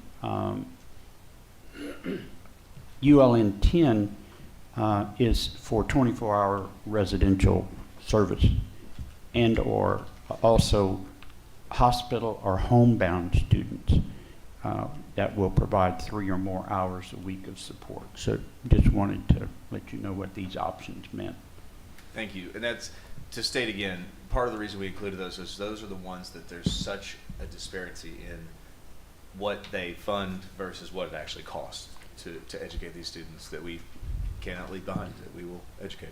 And if everyone would like, I can, this is from the Department of Education for Tennessee. It's the TISA Quick Guide, and I can get this out to everybody. Okay. Thank you. Yeah. Okay. Seeing no lights, we'll move on to 3. This is why I'm nervous of reading. Okay. Improving and expanding school safety measures. The Hamilton County Board of Education requests that the General Assembly expand the state funding provided for school safety to allow LEAs to hire school security officers in addition to SROs for positions beyond what local law enforcement agency partners are able to staff, to ensure all schools are able to have dedicated full-time security personnel. Whereas safety at school requires a continuum of supports that range from a student's well-being to security staff and safe facilities. The Hamilton County Board of Education urges the General Assembly to also support funding that prioritizes preventative mental health supports for students, such as funding for school counselors, licensed school social workers, and behavioral health professionals. So that's essentially 2 parts, and I want to speak first to the first part. I said earlier in this meeting about Hamilton County leading the way, and we absolutely do so in our school support officers, in our both the SRDs, SROs, however we're calling them today. We have a really great partnership with the sheriff to not only be able to have our SRDs in the classrooms, but to support them with SSOs, SROs, in different ways, and be able to cover for any absences. So we have coverage at every school. So much so are we doing a better job that, like, I know everybody's familiar with the teacher carry law. That law was sponsored by a congressman who wanted us to be able to cover in cases where there weren't SROs, and we don't have that problem here. So this is, the first paragraph is pushing for us to say, we can show you the way. Look at Hamilton County again, and let's show you how to do this to the Tennessee General Assembly. The second part is, again, coming back to behavior, and we keep talking about behavior, and a lot of issues that require the need for an SRO is behavioral issues. And so if we can help to mitigate those from the get-go, where it doesn't elevate to a situation where we need to have law enforcement involved, that's already a win. So that's why those 2 things are lumped together, and I will gladly open the floor to comments. Oh, I'm sorry. Dr. Robertson, would you care to say something? I just want to clarify. The first one, just to be clear, is asking to include SSOs in the funding. Their funding that goes to law enforcement agencies for SRDs, but currently we don't get reimbursed for SSOs, and it's saying where we cannot provide an SRD, school systems should get the funding to provide an SSO. And that's a great point of clarity. Forgive me, because I've said that before, but my new board member friends do not know that. When I was at the Summer Law Institute 3 years ago now, the idea was that it would be rewritten to include them. That was what was said by the gentleman presenting it, but he had 3 weeks to write the law to include them, and they never got written into that law, and they still have not been back written into the law. It was, at that time, thought to be something that was going to change more quickly. So we are repeating that. I had a question about the funding in the second part, where we're asking the legislation to put funding for school counselors, social workers.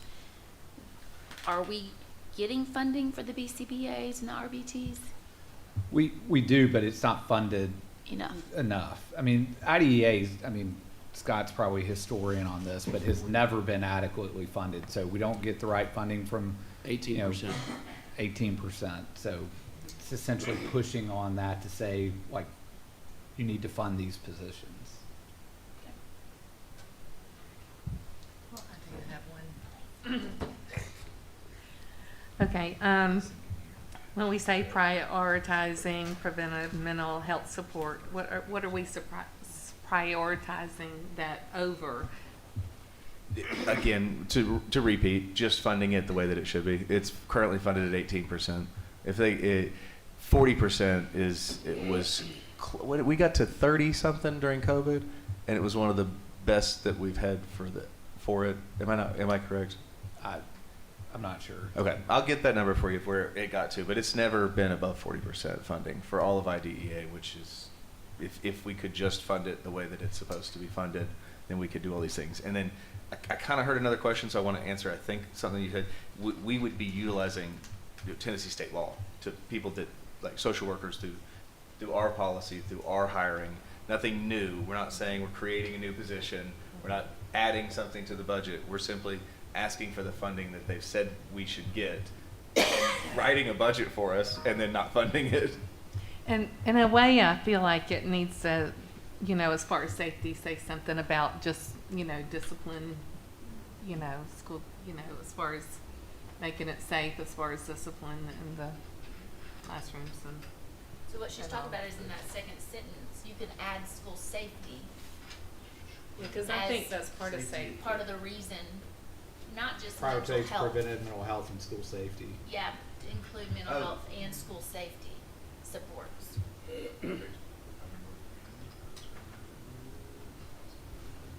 Because behavior, okay, it's second line of the second paragraph, at the end. It says preventative mental health supports, you can say. And school safety. And school safety. Okay. Again, we can let Mr. Bennett review all the language. Or Mary. He did last time too. But he usually makes me fumble through it with you guys first. Okay. No other lights are on. Seeing no other lights, we'll go to 4. Teacher licensure and educator pipelines. The Hamilton County Board of Education urges the General Assembly to enhance reciprocity by removing the praxis requirement to renew or advance practitioner licenses initially obtained out of state. Review praxis score thresholds in high-need content areas, i.e. early childhood, SPED, K-12, ESL, mathematics, 612, and science. And increase licensure flexibility to reduce shortages in key endorsements bound by grade brands, i.e. pre-K, and course with EOC exams. Student policies to reimburse educators seeking new licensure, fully fund add-on endorsements in high-need content areas, audit and streamline endorsement areas to match the regional target pipelines, and consider pathways outside of praxis testing for teacher licensure without impacting teacher quality. So the last sentence is the most important to me, not impacting teacher quality, but we, like our friends in Johnson City and Bristol, have a real, and Memphis as well, have an issue of keeping our teachers in state and in the county. We're having some fights keeping teachers from Bradley County, who is doing a great job of reimbursing their teachers, but specifically keeping these teachers in our state. It's easier for them to teach in Georgia right now than it is to come home and teach. So this is what's impacting that. The second part is to make sure that we're, again, repeating what we've talked about earlier up here, making sure our kids are kindergarten ready, having the right teachers in the right places, and being able to compensate somebody who has so many degrees to get to where they're at. and then I will repeat it again without impacting teacher quality. Thank you. You ready for me? But least hard.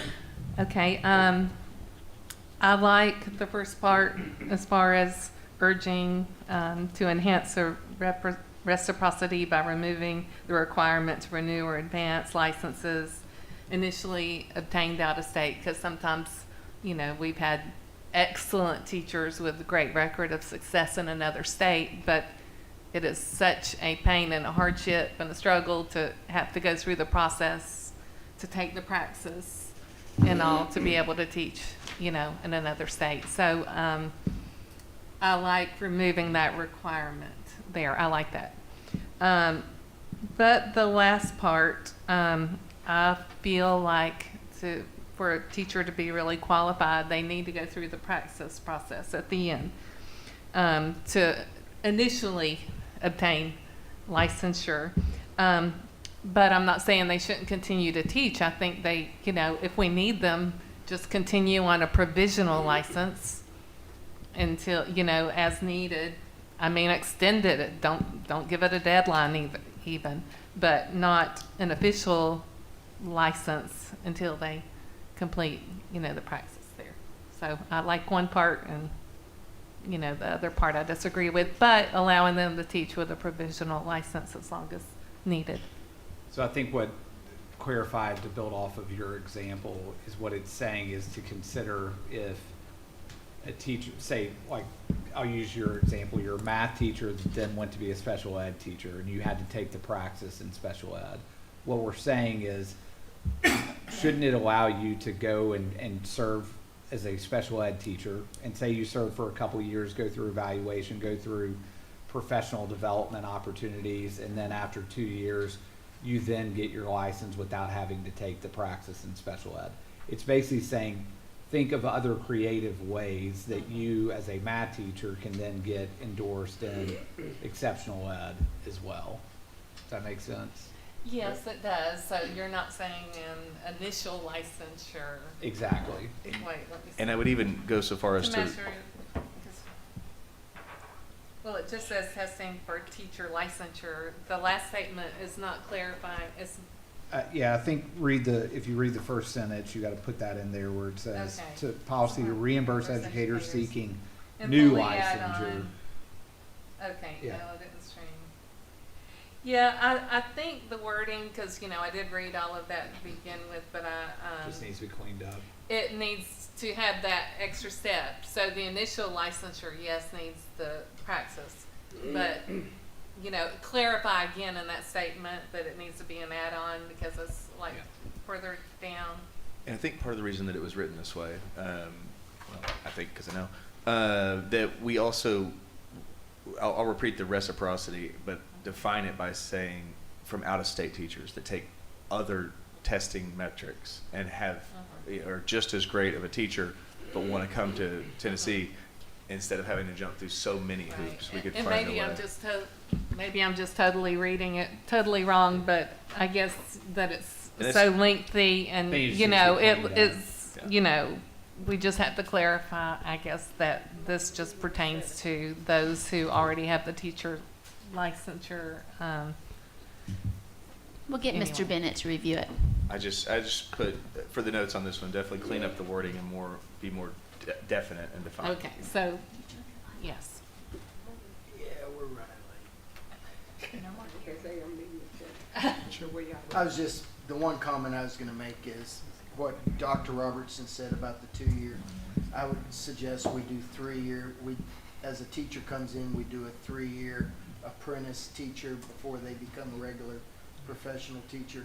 And I would think if you're gonna be adding on licensure to your thing, then you would do the same 3 years to be able to get that.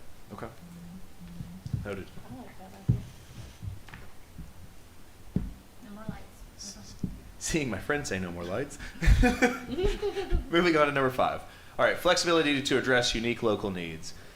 Whereas local districts and school boards are best positioned to understand and address the specific needs, challenges, and strengths of their communities, The Hamilton County Board of Education requests that the General Assembly prioritize local need over educational policies. Whenever possible, such an implementation, cell phone ban policies, to allow for county-based school boards and school district leadership to work with local families and educators to determine the best practices for their community. We touched on it earlier. It was something that was, without a doubt, it was overwhelmingly supported that local school LEAs should be able to control their own policies. By and far, it was a voice vote at TSBA, so much so that we didn't even have to count. So I put it on here. I agree with it. I want to be able to make sure that we don't have to do what Memphis is doing, because I don't think that Memphis or Jackson or even Bradley County sometimes is going to align with what we want in Hamilton County. So there's that. I agree. No lights. Okay. Number 6, supporting strategies proven to impact student success.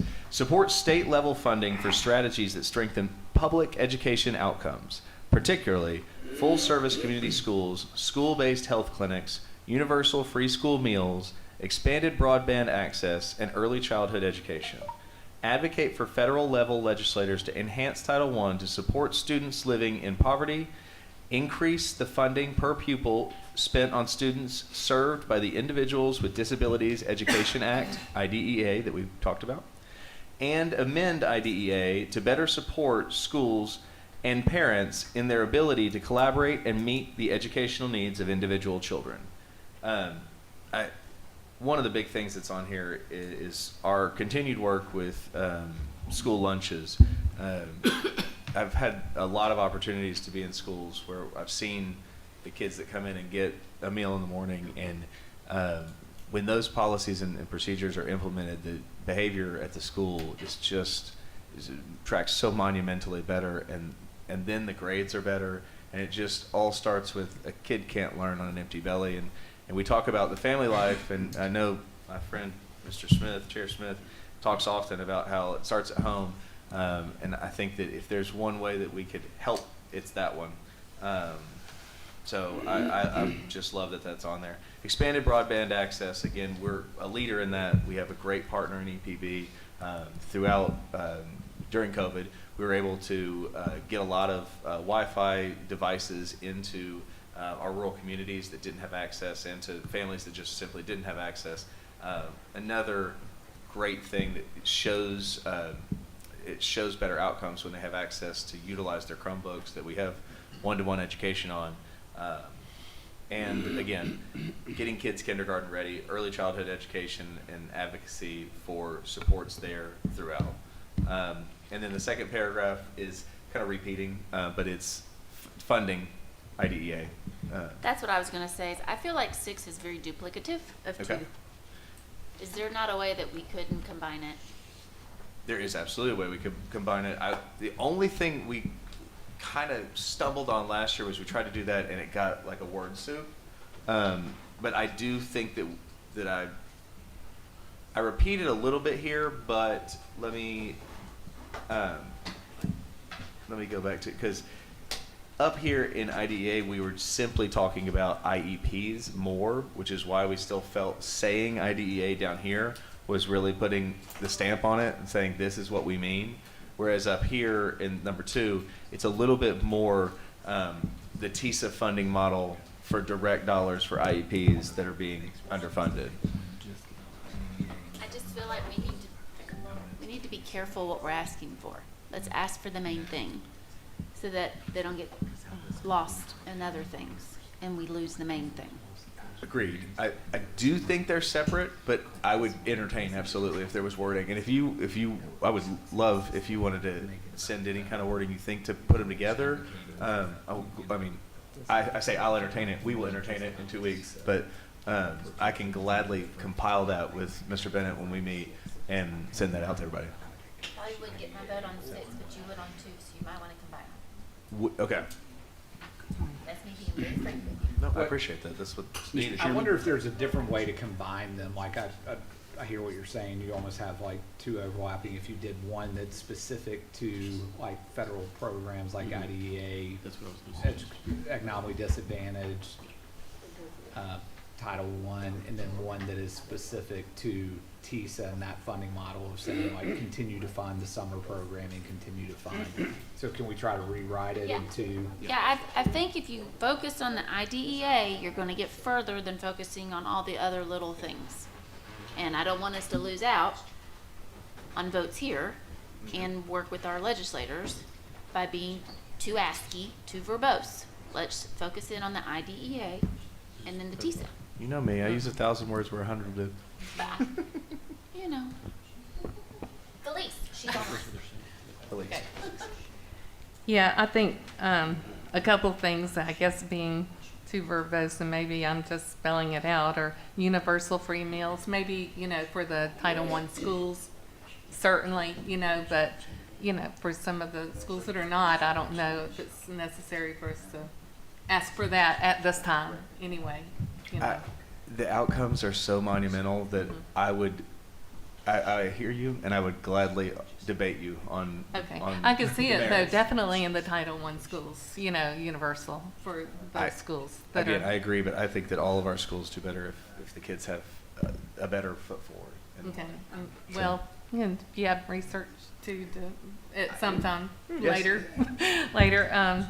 And as far as, are we all in for school-based health clinics, or are we, because that's on here too. And I'm thinking, we've talked about that, or like the current model and maybe just upgrading to nurse practitioners, but that's like a huge You just have the ask right kitchen there. sink in here. Yeah, it's the kitchen sink. And that's, we did use 6 last year as well to be kind of like the final, here's a few items. And last year, 6 actually had 3 different kind of short items to it. IDEA has just been so underfunded for so long. So let's focus on that Yeah, and versus the whole kitchen sink. Exactly. Because they only have so much funding anyways. Can I chime in? please, They're not lights, not on, Joe. Sorry. yes, Chair. I guess as I'm reading this, man, I'm trying to read it through the lens of what a incredibly conservative super majority is going to read this. And we're asking a lot, man. We're asking for a lot. And so yeah, I think somebody's already said it. I don't know if we wouldn't be better positioned if we didn't really focus in on, man, we really got to have that, and we really got to have this. Do we need this stuff? Yeah. Yeah. It would be nice, but it's kind of like. I told my grandkids the other day I got their Christmas list. I'm going, oh my goodness. Now let's make a list of what we need, and then we'll talk about this wish list later on. So I guess that's the way I'm trying to read this, because I hear you. The Connor ladies are only allowed to ask Santa for one thing. That's what I'm saying. So, Santa brings one gift. But I want to say first, I hear you, because I do, and I hear the situation that we're in. I never think it's bad to fight for what's right, ever. So I'll repeat again that 6, the last 3 years has been kind of our last thing. It's the 6th priority. It's the thing on the bottom. We recognize that IDEA is typically underfunded, but it needs to be repeated. We recognize that we can help with behavior with universal free meals. We get that. Broadband access can help our kids, gain momentum and produce outcomes. So I hear you, and I'm not going to force something down the throats of the board that's not going to get passed. But I will say a second time or a third time, or how many times I said it, that this kind of catch-all bucket, I don't mind as much being a few items on there. It's like this is the last things. This is, if we get all 5 of these, then hey, now we got something else. Let's go work on this. But I hear you. So Well, if you combine IDEA in with TISA, maybe you'd get further. you'd actually maybe get to it.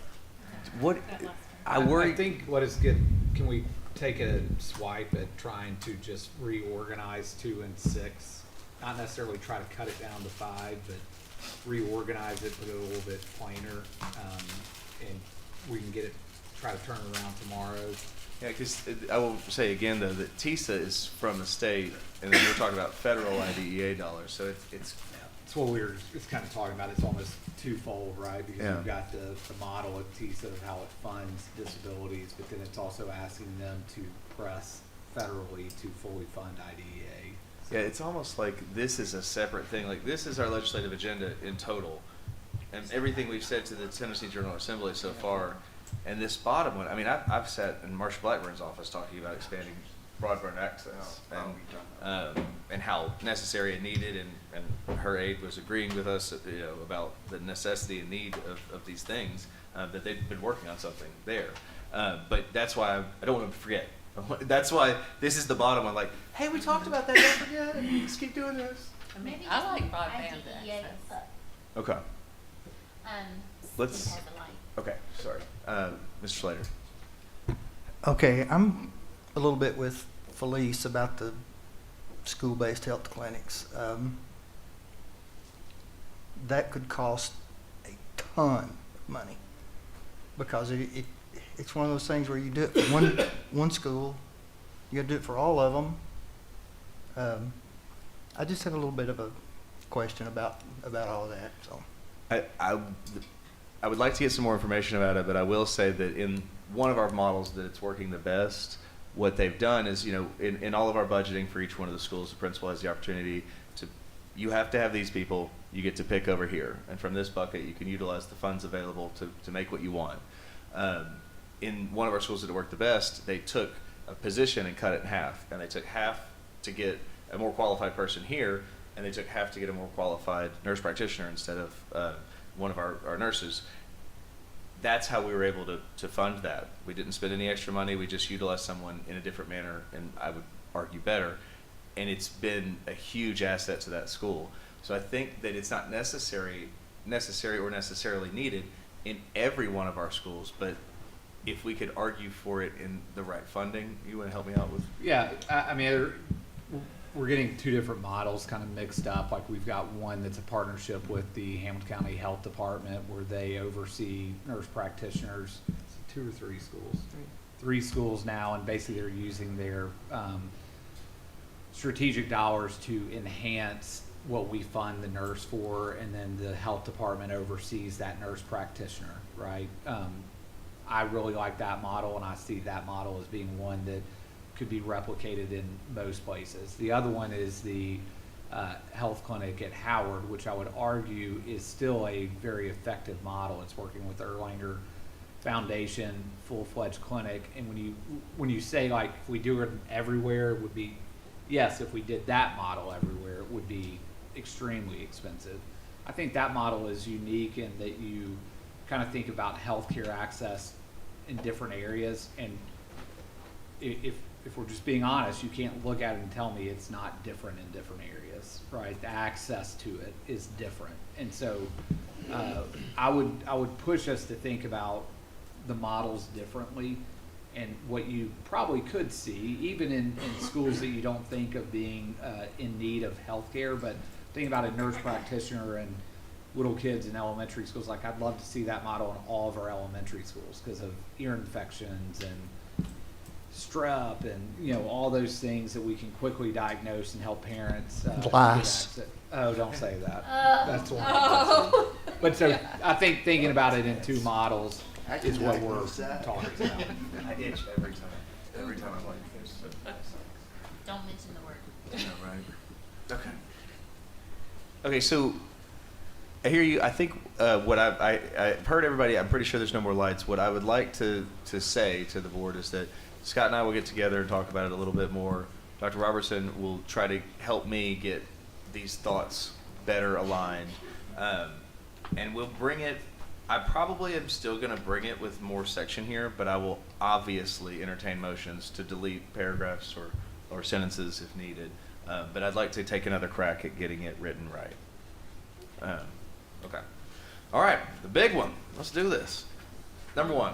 Maybe we need another day for this one. Yeah, you guys want to take a 5-minute break? Kidding. Tennessee state policy on school vouchers. Due to lack of indicators of student success, the Hamilton County Board of Education urges the General Assembly to retain the Tennessee Education Savings Account Voucher Pilot Program parameters, including the 200% poverty level income requirement and history of attending public schools. The Hamilton County Board of Education also requests the General Assembly apply the same public education state accountability requirements, including TCAP and TN Ready standards, school letter grades, and TVAS composite scores to private institutions and homeschool programs accepting vouchers, and make the results publicly available to help families make informed decisions about the best education for their children. So I'll save my views till I open it up, but I'm going to say a couple of true points here. So last year, this board chose to say, please don't change anything. You did a 5-year pilot program. We're not even out of the first year, and we're already talking about expanding these things, taking all the guardrails off. I will also say that the reason we specifically wrote 200% of the poverty level in this draft of it is that in the only bill that's been put out publicly right now, the bill from the governor, it not only increases that from 200% of the poverty level to 300%, but not of the poverty level, of the free and reduced lunch level, which is already another 120% of the poverty level. So we're moving the goalposts while we're already moving the goalposts. The second thing is there's a lot of fiscal irresponsibility in there, including a $2,000 bribe, for lack of a better word, for any sitting teacher. If this passes, they just get $2,000. No questions asked. There's just a bonus on your paycheck to get this to pass. So hence why I call it a bribe. It's got some weird language in the law, but that's what it is. There's also not a limit to stop it where there is on the current one, and the fiscal note for the Arizona law, when they took all the guardrails off theirs, was $65 million over the course of 3 years. The very first year they spent $327 million. In the second year they're on track to spend $472 million. I don't even have to say that they're clearly exceeding their fiscal note. So they are not being good stewards of the public dollars at all. To start a program and not even let it show you a benefit is being irresponsible as a general thing, but then going in, obviously fiscal irresponsibility as well. Again, this is the way it was written before, but I may even suggest to change my own wording, but I'd like to open it up to the floor and see if there's comments there. No lights? Okay. I'll continue for just a moment. The only thing that I'm going to say is I will entertain saying something along these lines. Just ahead, you might have had lights if it was 30 minutes ago. Well, to remind everybody, I'm not making you get out a second night. That's why we combined with Miss Jody, because she is way too kind to me to do that. So I would like to say something along the lines of, strongly urges the Tennessee General Assembly not to expand the current voucher in any way. And then further, ask the Tennessee General Assembly to review the current version of vouchers, because it does not seem to be working. It does not seem to be gaining any viable goodness for our community. It does not seem to be received well. I know that some of my counterparts did as well. I put a poll on both of my public social medias, and it was a resoundingly more than 90% did not want vouchers in our school system or in our state. I put a poll out too for District 1, and the ratio was like 12 to 1 no's. Thank you for sharing. Yes, agreed. My poll the last time I checked was at 94% on both of them, thereabouts. Obviously, everybody knows standard deviation of mean is 3%, but it was at 94% against, and exclusively comments. And I obviously opened myself up, but I got a ton of text messages with dissertations about how terrible this is for the community at large. And again, to repeat, in other areas, it's an average of 75% of the students that are utilizing them were already in the different private school programs. So the whole premise of this was to help kids get from failing schools. Well, if 75% are staying in their schools, are those schools just they want to stay in the failing schools, or are they not really failing schools? So there's so many reasons that we should ask them to take a serious hard look at what they've already passed and not do anything extra until we have a chance to really feel this out. Does anybody else want to make a comment? I see. Yes, ma'am. I'm not going to make a comment about the voucher. I'm just going to say we need to focus on competing with private schools academically and athletically, because academics, we're ahead and we're still losing our families. So what can we do to keep our families? And I really strongly believe strong athletic programs, arts programs that the private schools can't compete with is the answer to competing. And trust me, I want to compete. Jody, I agree. I 100% agree with you. What I would add to that though is what they're seeing in Arizona is 70% of the kids that are taking vouchers never even entered a public school, right? And so what we're trying to guard against by saying, like, at minimum keep these guardrails in place, is that you're not funding a family that already made a choice before they even stepped foot in a public school and said, we've been paying for this for 5 years, now we get a $7,000 entitlement to help us pay. I'm just saying, I'm making phone calls right now to my 8th grade athletes and families because they are touring private schools. We are losing them. And so that's what I want to change. So I want to focus on that. I want to say too, I completely agree with you, and I'll say the way that we hold on to our academics is we don't lose $7,000 a student every year. And the other thing, you made a great segue. The schools that are most competing, and I don't want to be rude, but I'm thinking of one in particular that just won a state championship over another one that was competing for the state championship. They are two of our schools that would not be accepting this voucher. They've said that publicly. It's not the schools you think of that are even going to accept this voucher in Hamilton County. We're losing kids to other schools besides those two. Agreed. That's why I said we need to hold on to They're it. touring, and they're targeting our athletes, okay? Good. They've always done that. Yeah, but I want to fix it. So let's focus on fixing it. Start by holding on to our money and going from there. Okay, thank you all. I'm sorry that this was long, but it is necessary work, and this is something that I utilize all the way through the legislative process, so I cannot tell you how much I appreciate your diligent attention to it, and I look forward to voting on this on the 19th. Do I need to take a motion to adjourn? No, okay. Cell phone policy ate up all my time. Ate up all my time.